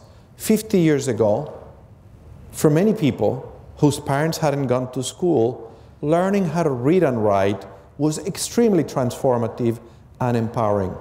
Even the very definition of what it means to learn to read and write is an evolving definition, because the kind of command that you need of the written word and of expression keeps increasing. The demands keep increasing as the demands for participation also increase. And of course, there are new demands. There is a technological literacy. That was a non-issue 50 years ago, and that is an issue now. So this is about running faster just to stay in the same place. That's number one.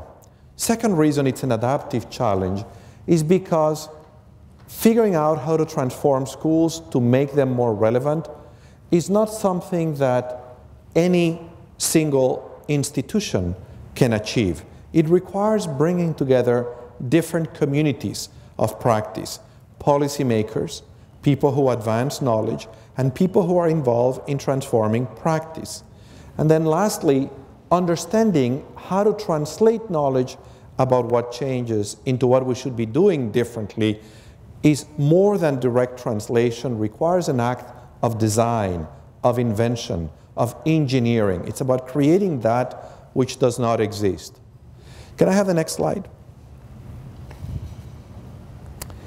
And so, at the core of our work is trying to understand what I call the three nested hypotheses of educational change.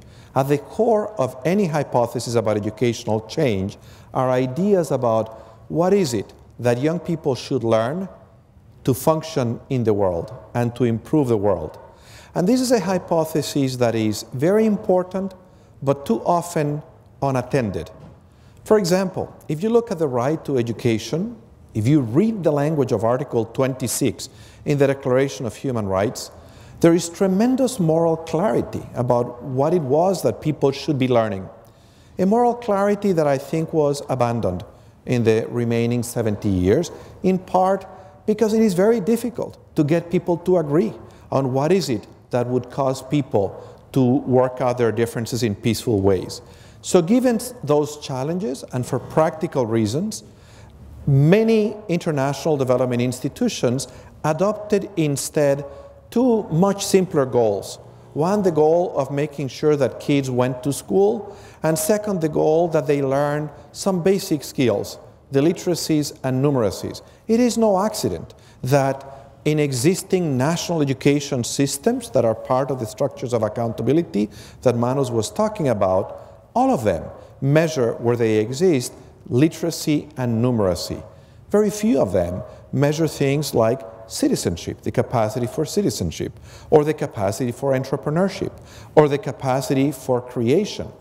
And of course, it is no wonder that if you spend a century measuring literacy. Please, sorry, maybe we could take a pause for a minute and help solve this problem because it's really This one coming from speaker, this one they have a problem. This is the one who has a problem? Yeah. So why don't you take it away? Take it away. Just turn it off. We're so sorry, Fernando. No, you don't need to be sorry. Can you turn it off? But this has an echo. This does not work.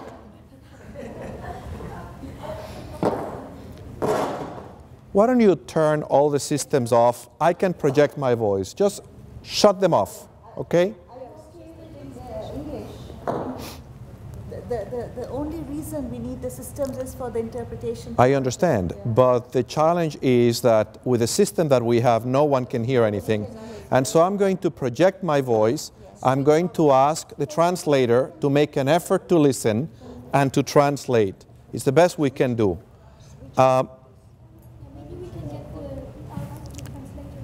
Excuse me? Yes, exactly. Yeah. All right. So I'm going to proceed. On the upside, we didn't always have these systems. When Terence was around 2,000 years ago, actors had to project their voice in those wonderful Roman auditoriums that were just ideal for that. So I'm going to try to do the same. So I lost my train of thought. The three hypotheses. So this core hypothesis of teaching and learning is one that is incredibly important, and one that I think we need to come back to, because it is at the core of whether we're going to have peace and sustainability or not. It is not good enough to replace that hypothesis and say, let's focus on teaching and math. Some might argue, but we do such a lousy job with teaching and math that why worry about people can treat each other in a peaceful way? But the reality is that the last episode of violence that happened in World War II began with a population that was highly educated. Germany had some of the highest levels of education in Europe, and highly educated individuals were capable of the most murderous acts against other human beings. So we ignore the importance of thinking comprehensively about human capacity at our peril, at a time when we have all the signs around us that the world is unstable and there are signs of instability in terms of the prospects for peace and for security. The second hypothesis is the hypothesis of what are the conditions that can sustain high-quality curriculum and pedagogy. What are the systems that would support good teaching and good learning? What is it that teacher preparation should do? What is it that student assessment should do? What is it that school leadership could do to support the conditions for high-quality, empowering education? And the third hypothesis is one about what does it take to sustain those systems and to change them. It's what I call a leadership hypothesis. And what we're trying to do in the Global Initiative is to advance applied knowledge that can help us figure out how to change each of those hypotheses, how to generate knowledge that is relevant to producing curriculum that is more empowering, that produces systems that support empowering curriculum, and that sustain leaders that can transform leadership in the right direction. Maricel, if I could have the next one, please. Thank you. Next one. I think we can skip that. Next one. Right. So anyway, these are the things we do. I already mentioned that. Can I have the next slide? And we don't do that all over the world. We're a small team of people with colleagues in the following countries: China, India, Brazil, Mexico, the United States, Singapore, Japan, Colombia, Chile, and France. And for the moment, that's where we're focused. Next slide. So we do three kinds of things, as I mentioned: research, informed dialogues, and tools. Let me say a word about each one of them. On research, next slide. The first thing we did was to synthesize existing research produced over the last 5 decades about what are the capacities that actually help people live a good life. And then we developed a taxonomy based on that research and examined the national curriculum frameworks of the countries that I have mentioned, trying to answer the question, is there an opportunity in those frameworks for students to gain those capacities? And that book has been translated into Chinese, Spanish, and Portuguese, and actually has been used to inform national curriculum reforms in the last couple of years in Mexico and Brazil.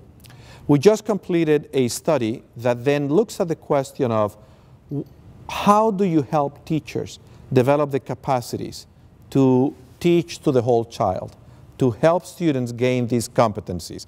And that book will be published by Harvard Press in the first quarter of next year. We're now beginning research asking what is it that school leaders and initial preparation of teachers can do to prepare both principals and teachers to teach 21st century skills or to educate the whole child. So that's one set of things that we do. Can I have the next slide, Maricel? The second, next slide. Next slide. I'm going to skip that. I'm going to have to skip just very quickly to summarize these slides on what do I mean by the whole child. I mean capacities that belong in 3 categories: cognition, self-knowledge, and the capacity to work with other people, to get along with them, and to collaborate with them. Next slide. I'm going to skip that. Next slide. Next slide. Keep on going. Yeah. Next slide. Next. Next. Next. Next. Stop here for a second. So some of the things we have learned in looking at countries that have successfully changed their curricula is that, for example, this is a representation of the national curriculum of Singapore. And the reason the Singaporean curriculum is interesting is manifold. Number one, at the core of that curriculum are values. Basic notion: Singapore is a small country of about 4 million people, 360 schools. And in its short history of 50 years, they've done a remarkable job of transforming themselves from a country where the natural resources were basically mosquitoes, they were mostly swamps, and people who couldn't read, into an innovation economy that actually has one of the highest per capita incomes in the world. And I think it's very telling that in the history of that country, at the core of their curriculum is the development of ethics. See, Singapore doesn't have a curriculum that says, how can we get the highest scores on PISA? Singapore has a curriculum that says, how do we build a society where we can get along? And they're very aware that there are different cultural and religious traditions that conform their population. And they have memories that it was only 45 years ago that the entire city-state almost burned down because of those religious differences. And so they haven't forgotten. And they said, if we're going to be viable, if we're going to have peace, we need to teach each other that we all belong here and that we have room for one another. And then outside those core values are a series of capacities: self-awareness, self-management, social awareness, responsible decision-making. And in the outer circle are what we would call the literacies: civic literacy, global awareness, cross-cultural skills, critical and inventive thinking, communication, collaboration, and information. And then outside that, their hope is this will produce people who are confident, self-directed, contributors, and concerned. Nowhere in here does this curriculum begin with science, math, or English. Does that mean they don't teach those subjects? Of course they do. But what drives their curriculum, what drives their disciplines, is great clarity on what is the person that you're trying to produce and what kind of contribution do you hope this person will make to the nation of Singapore.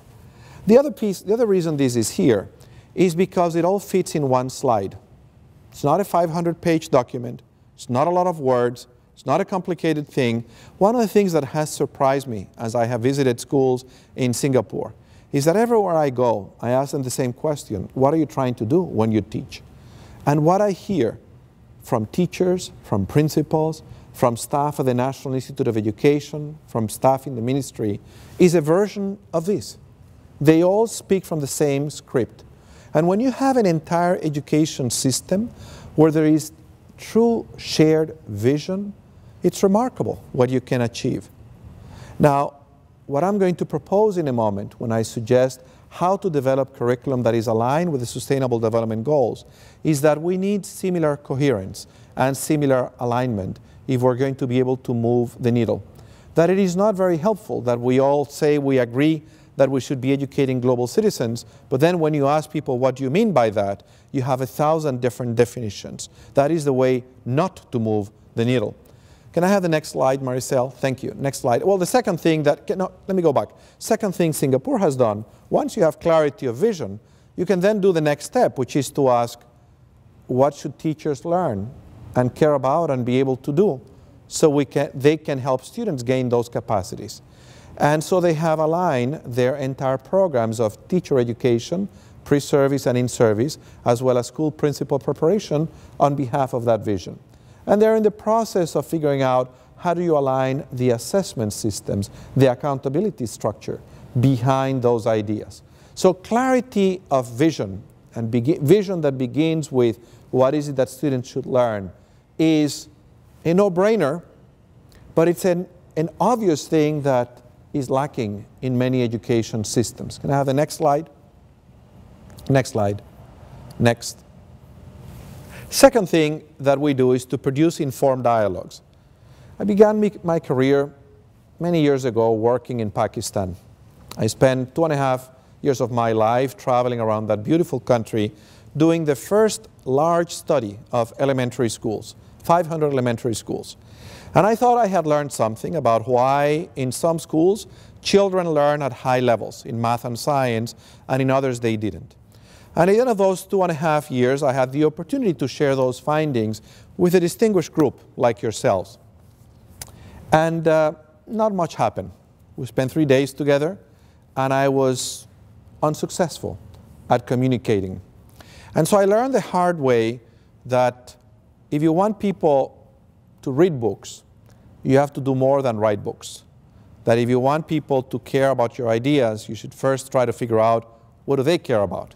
So I wrote this book called Informed Dialogue, which is basically a proposal for how it is that we could use research to inform policy in a context where collective leadership is necessary, in a context where you have to communicate to multiple parties.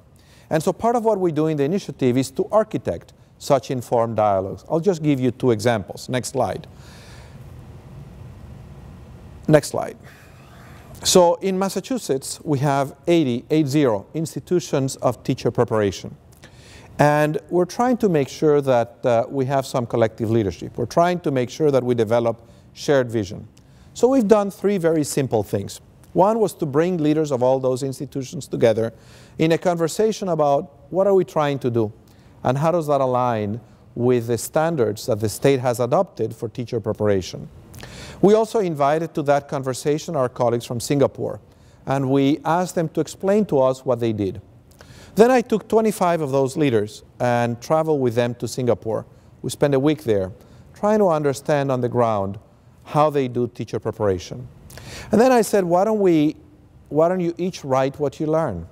And why don't we together write a series of provocations for our state house, our state government, for the Department of Education, for our schools of education, and for the leaders. And so we wrote this little book called 15 Letters on Education in Singapore.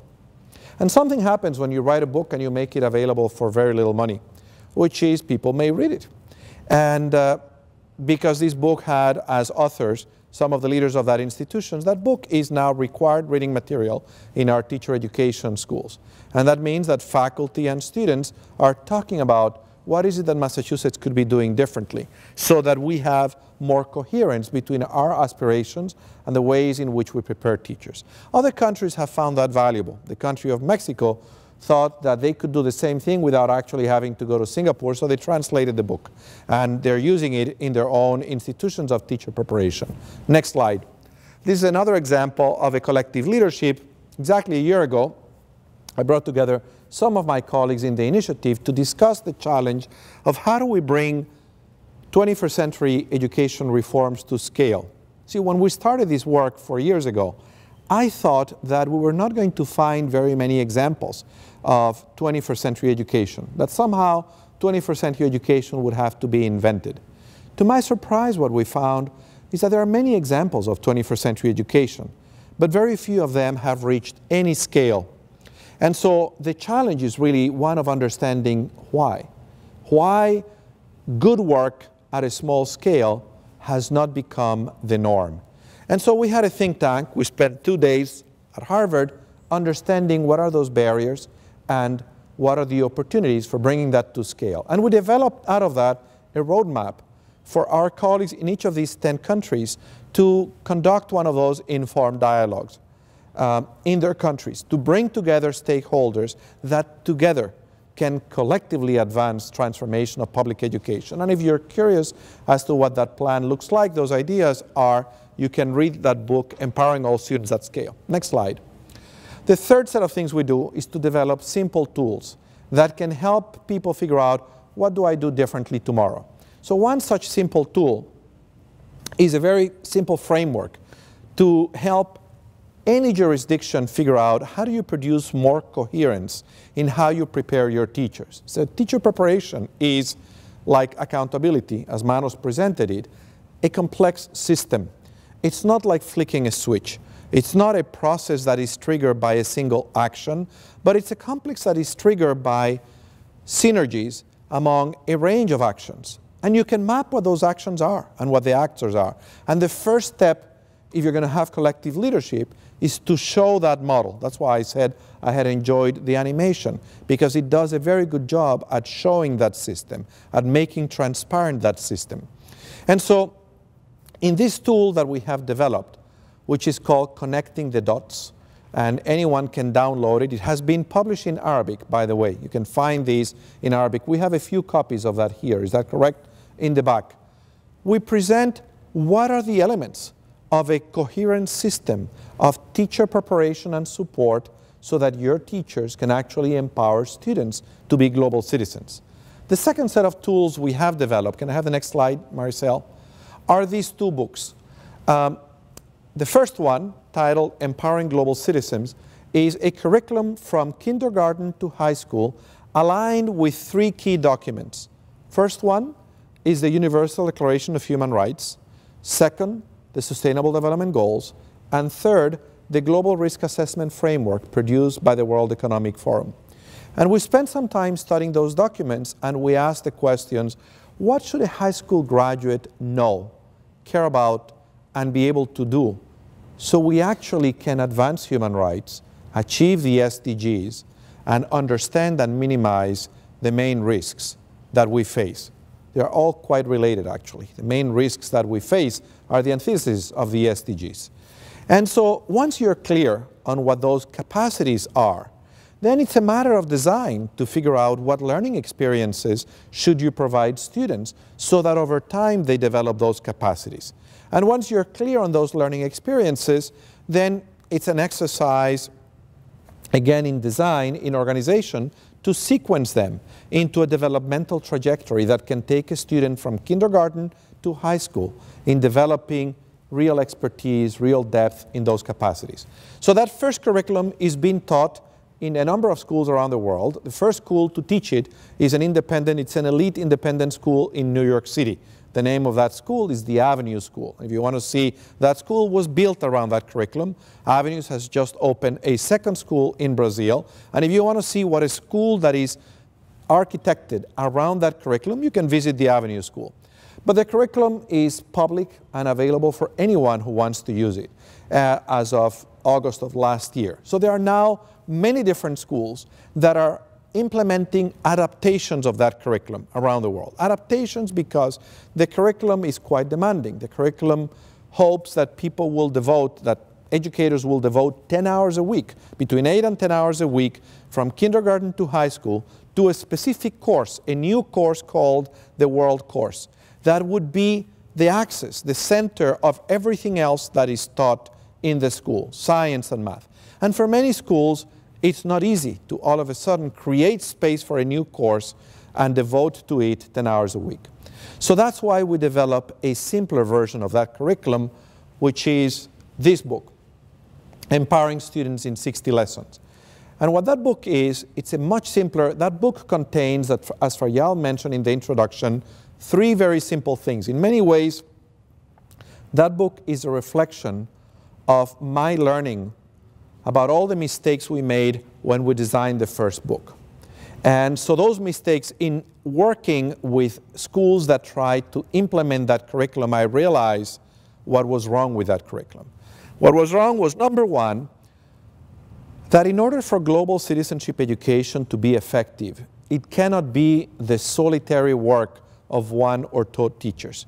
It has to be authorized work in the school that involves all the teachers. And in order to create space for that, you need to follow a process that would elevate global citizenship to something that is really important and valued in the school. So the first thing we present in that book is a simple protocol, 13 steps for how to lead that process. The second thing in that book is a very simple explanation of how do you go from the SDGs to naming, identifying the capacities that high school graduates should know, and then developing curriculum. And the third content of that book is an example of what that looks like in 5 lessons per grade, from first grade to the end of high school. The reason I think that book has been, the book was just published in May, and it has already been translated into Spanish, available in Spanish. It's been translated into Chinese and in Portuguese, and it should be available at the end of November in those 2 languages. And I believe it will be translated into Arabic as well, and it'll be available, inshallah, sometime in the future in that language. I think the reason that this book has been translated so quickly is because people find it a lot easier to begin there, to begin with 5 lessons per grade, than to begin with 10 hours a week from kindergarten to high school. But of course, my hope is that this is just the beginning, that as we engage more educators in understanding that global citizenship education is not rocket science, is not something very different to what they've done. It's just a way to provide an organizing framework and to help both teachers and students understand the purpose of that which happens in schools. They will then want to do more, and they will develop both more global citizenship curriculum and also find more ways to align everything else that happens in the school with that. part of what I'm learning, one of the things that I now do is try to engage educators, teams of educators from different schools in various countries around both understanding these principles and themselves designing curriculum. And the feedback that I get, I'll share with you some of the learnings. One, many teachers tell me this is really exciting. This is the reason I came into teaching in the first place. I chose this profession because I believed that it could help me help my students make the world better. But we don't do a lot of that in school these days. We seldom devote the time to sit down and work as teams, thinking through what are we really trying to do? What is the effect that we're hoping to have in the world? So understanding why that is the case, that it is not part of the work for teachers to do this most motivating and empowering activity that many of them say is what they were hoping to find in education, is something we'll need to do if we're going to transform education systems so they empower all their students. The second thing that I'm learning is that this can also be very motivating for students. That many students who find themselves disengaged from school, who check out, when they begin to see that school helps them understand the world in which they are living and give them the capacities to make that world better, not in the future, but now, in the present, find themselves re-engaged with their education. And now the next slide. So, I've already told you about that. This is the framework connecting the dots. Next slide. Yeah, these are the two curricula. Next slide. Next slide. Next slide. So this is just a slide, keep on going, that has some of the features of that curriculum. So it begins with outcomes in mind. Most of it is project-based. The emphasis is in taking students where they are so they actually perform. They actually demonstrate understanding in doing throughout their studies. It's not a contemplative curriculum. The emphasis is on knowledge, but also on skills and attitudes. The units are interdisciplinary. Next slide. Yeah, next slide. Let me just say a word. We have tried to encapsulate here the results of learnings, my own and the learnings of others, over a long time. And part of them is that some people will ask me, but can a second grader learn about poverty and not be overwhelmed? And the answer is, of course, if you do it in the right way. There is a way in which you can cultivate the agency. We have enough knowledge about how it is that you gradually build the efficacy and the agency of individuals. And it is gradually. It is beginning where they are. It is challenging them and supporting them.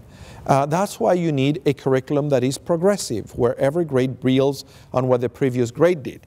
If you take a group of students from kindergarten to high school, and every year they are asked to demonstrate understanding, performing, these students have no problem graduating from high school and understanding that they are quite capable to take actions individually and with others to achieve the SDGs. It is when you provide students 12 years of an experience where the only thing they do is sit down and listen, and they are never asked to make a decision, they are never asked to take a risk, that some of those students will find it very difficult to articulate an original thought. It is no wonder. They were never asked to articulate an original thought. And so these are some of the principles that guide the design of that curriculum. Next slide. Next slide. Next slide. I've already explained to you how we did it. So I want to pause, show the full slide. I want to show you what some of those capacities are. Let's stay here. We divide, keep on going. Go back. Yeah. So we divided those capacities into intercultural competency, then knowledge and skills in particular domains, and then work and mind habits. Intercultural competency included capacity to relate with other people, to know oneself and govern oneself, and ethics. And the domains in which we organized the world course included economics, trade and demography, culture, politics, science, technology, innovation and globalization, public health, demography, and business entrepreneurship and social entrepreneurship. Next slide. So, next slide. In interpersonal competency, for example, we named capacities such as can recognize and weigh diverse cultural perspectives. Next. Understand their own identity as well as the identities of others. Next slide. Can work productively in and lead effectively intercultural teams. Next slide. is capable of demonstrating empathy towards other people from different origins. What I'm trying to illustrate is that it takes that kind of granular specificity in naming what should a student do and be able to demonstrate, to then be able to figure out what kind of learning experiences are going to produce someone who can do that. And once you do that, we had about 80 items at this level of specificity, which we then use to audit the curriculum. It's not rocket science, but you need to be systematic. We had a very long spreadsheet in which we laid out in a column each of the 350 units of this curriculum. And then in each row, we had each of these particular capacities. And then we audited each unit. We said, where is there an opportunity to build that capacity? And it's very easy when you design a curriculum to think that you're teaching something, and when you do the audit, you realize you only do that once. Well, it's impossible to develop real expertise if you only once provide an opportunity for a student to demonstrate empathy. You have to, for each of these capacities, just like physical training, just like learning a new language, you have to stay at it time and again. Every year you have to come back to it, right? Next slide. Next slide. I think we can keep on going. So anyway, I'm not going to have the time to show you each one of these capacities. Next slide. I can go back for a second. I want on the ethics one. Can you open the ethics one for a second? Here. Right. So these are some of the things that we name, right? We're asking what is global citizenship. Can interact with people from diverse cultural backgrounds, demonstrating humility, respect, reciprocity, and integrity. Can understand the role of trust in sustaining global institutions and recognize forms of breakdown of trust or institutional corruption and its causes. Can appreciate ethical frameworks in diverse religious systems, recognize common values and common humanity across civilizational streams, is committed to basic equality of all people, can value the potential of every person regardless of socioeconomic circumstances or origin, can appreciate the role of global compacts such as the Universal Declaration of Human Rights, and is committed to supporting universal human rights. Now, if you ask me, all these things are contained in Article 26 of the Universal Declaration of Human Rights. You don't have to read between the lines. You just need to read and think about what it says. And so this is what we should have been doing for 70 years. This is why UNESCO was created. This is why UNESCO was advanced. But as I mentioned, we've done that to a greater and lesser extent, more lesser than greater extent, because many competing demands, and because this requires taking risks and the courage to, in some settings, name violations of these conditions when they occur. And this is difficult to do, as we all know. Next slide. Next.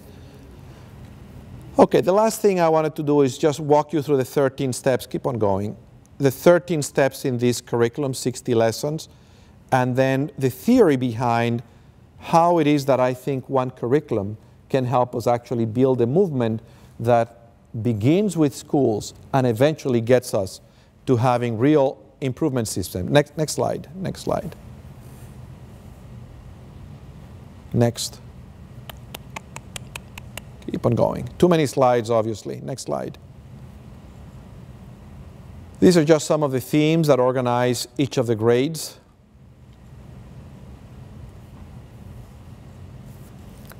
Next.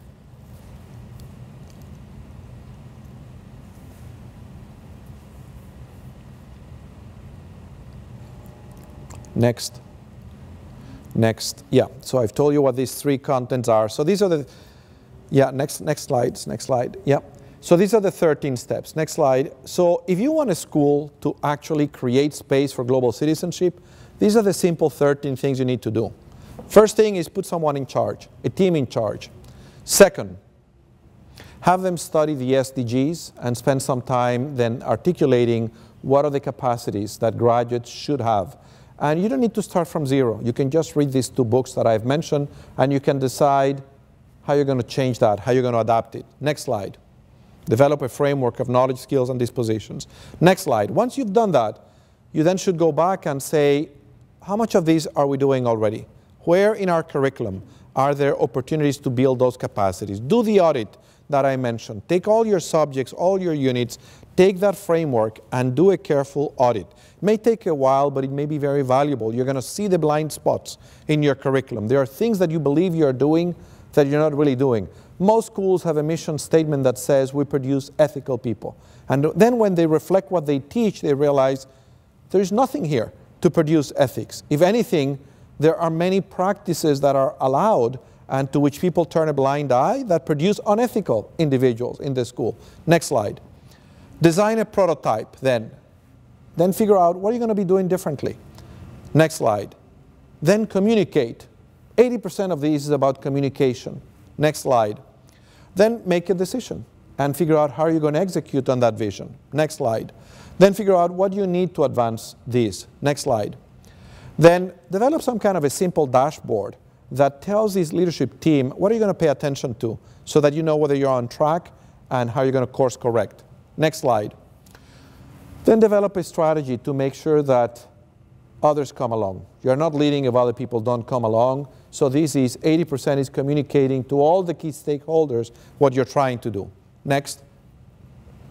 Figure out who needs to learn what and how they're going to learn it. Next slide. Execute. Next slide. Evaluate. Next slide. Get at it again. Stop. What I have here are 3 years in the life of a school.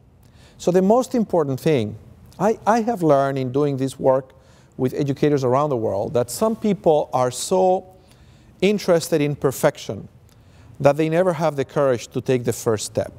And so it's really important to say, just take the first step. It doesn't have to be perfect the first year. Just do something. It's better than sitting in your hands. Do something with the full understanding that as you learn from that, it'll be better next year and the year after that. And so this is an improvement cycle for a school. Next slide. But and that improvement cycle is what is going to help you refine the hypothesis that these particular competencies actually help you achieve these SDGs. The truth is, nobody knows for certain which are the capacities that are going to help us achieve the SDGs. What I'm suggesting is we could figure it out together. I can sit, as I have done in these 2 books, with some colleagues and generate a series of ideas about which capacities we need to develop. As I have schools teach those capacities and we evaluate what happens, we can refine the hypothesis. Maybe we're going to learn that developing empathy is a lot more complicated than we had imagined. But we have the means to learn in a very short period of time how to produce actually capacities that help us achieve the SDGs. And I'm going to show you how in just a second. Next slide. And then, of course, we go back from those capacities, from those learning outcomes, to the specific units that we have developed. Next slide. Next slide. Next slide. Now, if you connect a series of schools in doing that together, so here you have 6 schools, every school can gain in 1 year 6 years of experience. So this is exponential. If you embrace the notion that every year you're running an experiment, so in 3 years you've done 3 experiments, and you do these 6 times, so you now can, in a very short period of time, gain hundreds of years of experience. I'll give you an example of a field where this was very successfully adapted. A colleague of mine, a friend of mine, Don Berwick, 15 years ago, got together the CEOs of 100 hospitals. There is something that people don't talk much about, but it's the fact that there are many people who die in hospitals for reasons they didn't have to die because of malpractice. So Don invited these 100 CEOs, and he said, he shared the findings where he said, we know that there are people who die because of infections, because they go to the hospital and they get worse than they were when they came in. Let's cut those death rates in half in 5 years. And he said, I don't know how to do that. I don't have the technical knowledge, and I know you don't either. But I know that within our hospitals, we have that knowledge. So this is simply a challenge of knowledge management. It's a challenge of creating a process that makes it possible for those who have the knowledge to solve that problem to actually act on that knowledge. And so what came out of that process, which he called a process of improvement science, there's a whole field based on that, and the name of that field is improvement science. It was a very simple thing, and what I have done is freely borrowed from his ideas to advance. To me, the equivalent of death in the hospital is not educating global citizens. Because when a school fails to teach a student how they are completely intertwined with their fellow human beings across all lines of difference, we condemn them to a life of misery, and we endanger the world. And this is the world in which we are living. So this is a lot more serious to me than people who die from infections after a heart surgery in a hospital. This planet could die if we don't get it right. And if Don Berwick could get his 100 CEOs to create a process that made it possible for these 100 hospitals to learn together, and they achieved the goal of cutting those death rates in half in 5 years, I am certain that we can do the same in education, because we're so lucky to be building on the work of those giants that over the last 7 decades managed to get every kid to begin their education in this most important silent revolution of humanity. So this is my invitation to you, that we just get on with the task, that we get serious, and we say, we have been able to get all the kids in school. Let's now make sure we really empower them to be global citizens so we can have peace in the world. Thank you. I'm happy to take any questions. Do I have any time for that? Yes, you do. Yes, you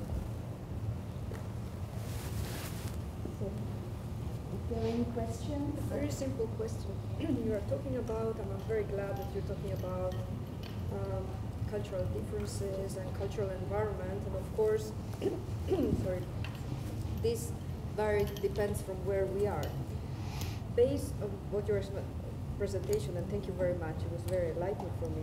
Do you think it's easier in a certain way for kids to adopt this broader vision of course, if they are in multicultural environment rather than in one set of cultural environment? Like, I'm thinking of India, you know, schools in India where they are all and some refer to schools in other parts of the world where there are multicultural societies. Yeah, it's a very good question. So the question is, can we learn from having experiences in culturally diverse environments? And the answer is yes, but not only. So the first person to put forth that idea was a psychologist at Harvard 50 years ago. His name was, Alport's contact theory. And he did that in the context of extreme racial segregation in the United States between African Americans and white Americans. And he said, if we came together, we would learn how to get together. And so we now have about 70 years of research on Alport's contact theory. And what we know is that, yes, of course, being together is necessary, but the conditions have to be right.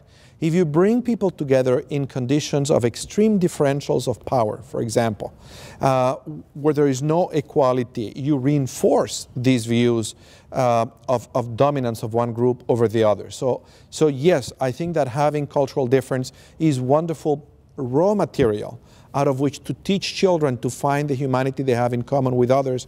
But then educators have to be thoughtful. And it doesn't necessarily mean that you spend the time exploring the differences. It could mean that you engage these kids in science projects where they all have similar opportunities to engage. I mean, let me put it in a different way. Suppose that in this context, you created very culturally diverse schools. With and socioeconomically diverse schools. But some children had all the advantages that full citizenship grants them or that economic privilege grants them, and others did not. And they engage in some activities, say the possibility of traveling to other countries. And only some of them could travel and others would not. This is only going to reinforce the notion that some kids are destined to be privileged and others are not. So I think it's important to be thoughtful in how to architect experiences that actually help students recognize the humanity they have in common. But yes, it's very, very important. Manos.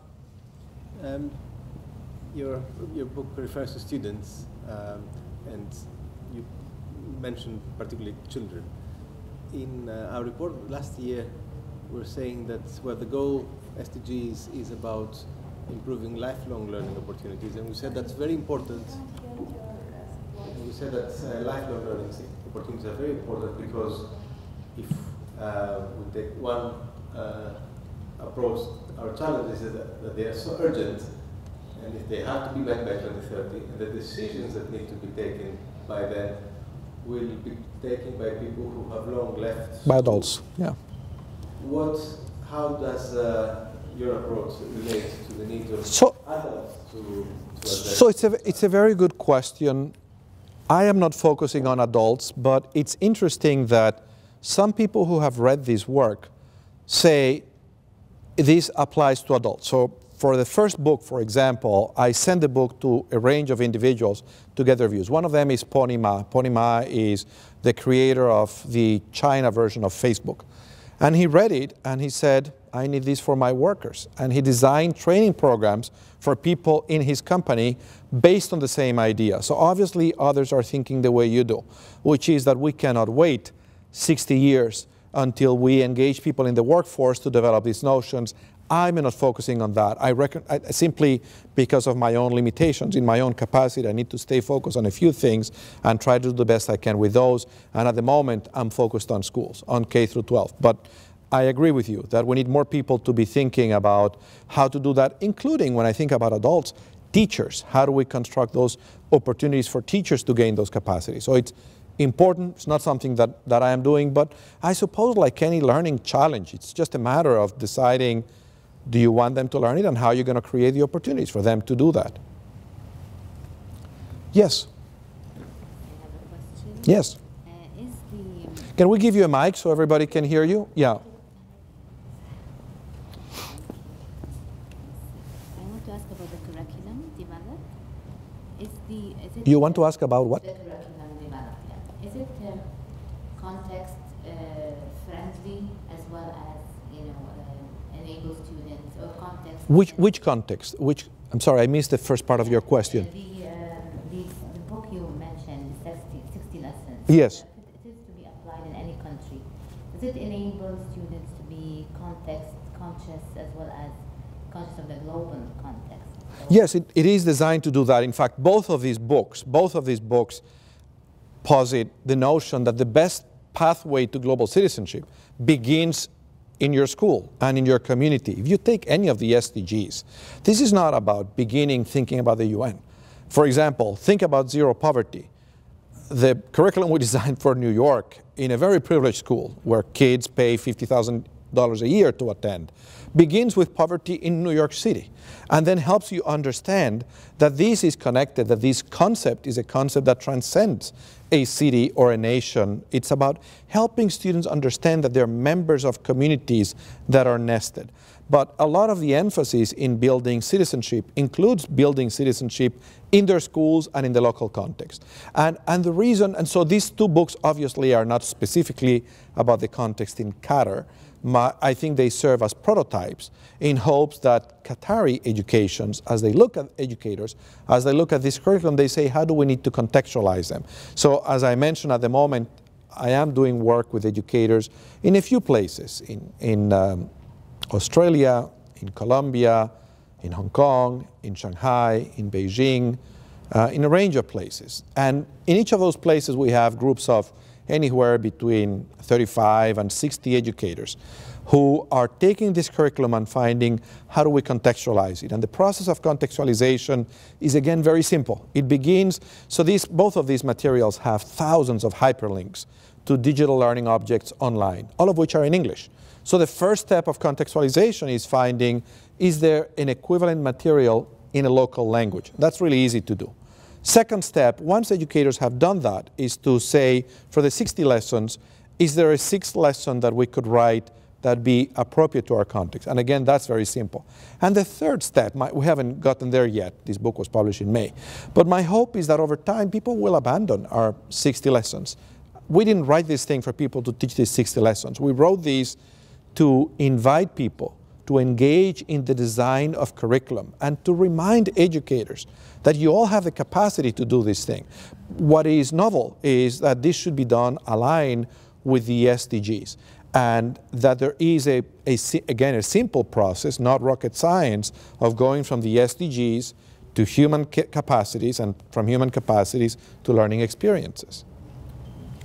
Thank you. Could I just add something in response to Noor's question? Professor Reimers has volunteered this afternoon. He's meeting about 60 teachers this afternoon from at least 6 or 7 schools, and also the Teacher Training Institute of Qatar University. They will join him there. And he's actually starting the experiment in Qatar. The first steps we are taking towards contextualizing the 60 lessons within the context of Qatar.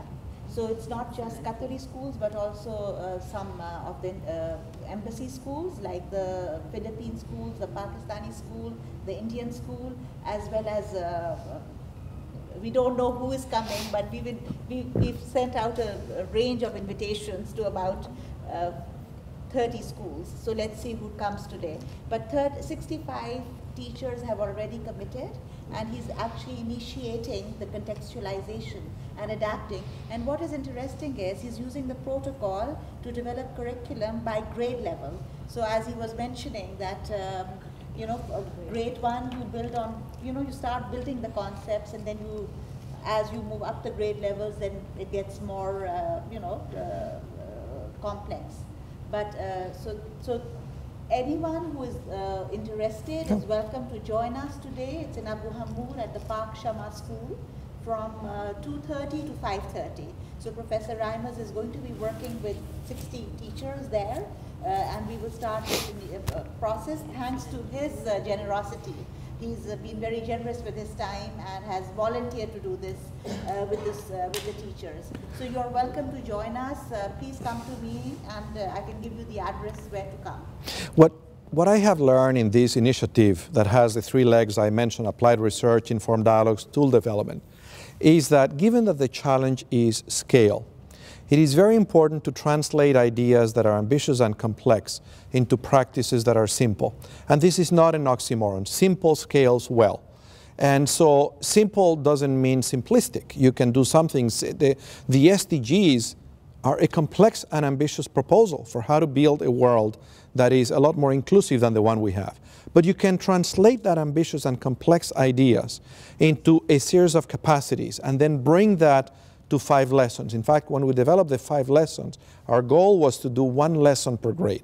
We didn't succeed. Maybe it was too ambitious. And if you ask me in all honesty, are these 5 lessons comparable to what you learn in the Avenue School? The honest answer is no. But I know that the process is the right process, that you have to begin with 5 lessons, and then these would build the capacity and the confidence of the teachers to do a 6th lesson and maybe 10 lessons. And over time, we'll get to something that has the level of rigor and demand of the curriculum of the Avenue School.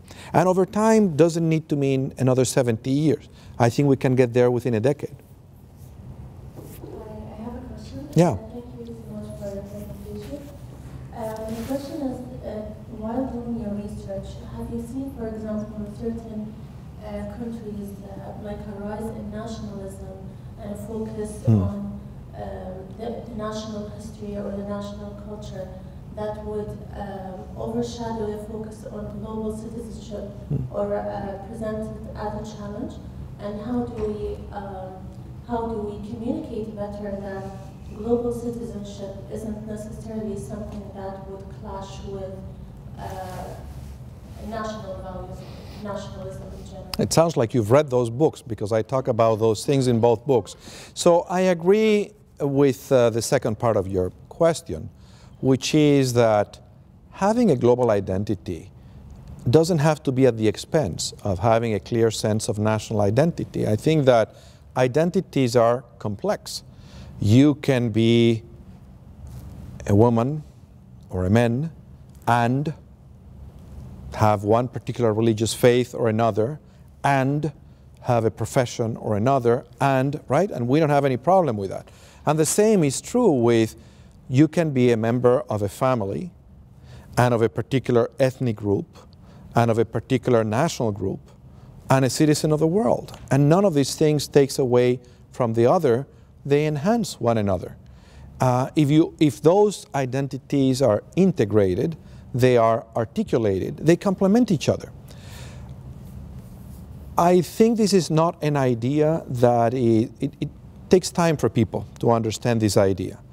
And I think that unfortunately there are individuals, politicians in different places, that seem to believe that they can gain something from exploiting the mistaken belief that you can either be a member of one group or another, and from playing out differences. I mean, this is nothing new. This is an old human practice, right?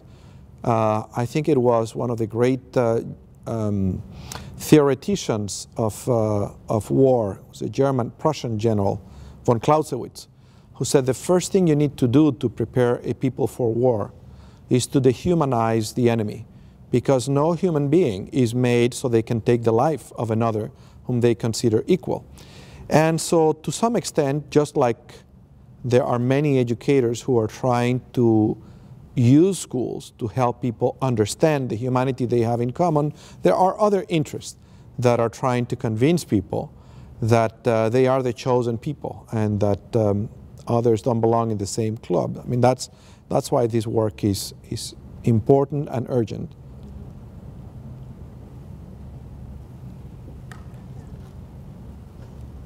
Is there any other questions? I think we'll take the last two questions, and then we will, Mr. Abdullah is here. He would like to say a few words to our distinguished speakers.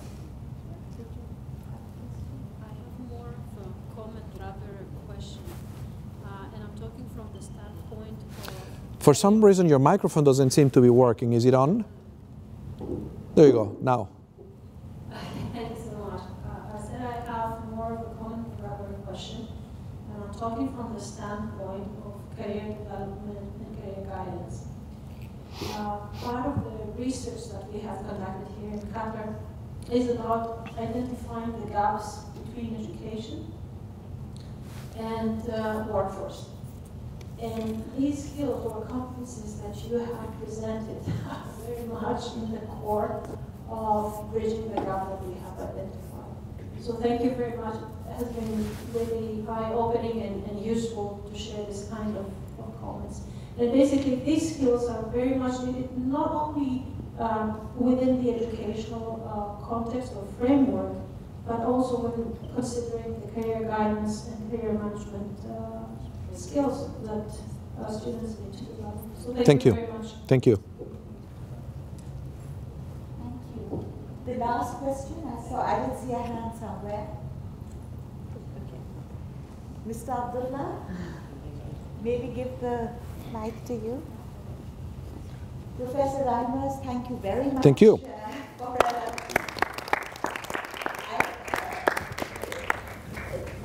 The room is big, the audience is small, but there was magic and there was a sense of inspiration I could feel from our participants as well as myself. I'm feeling very inspired by today's session.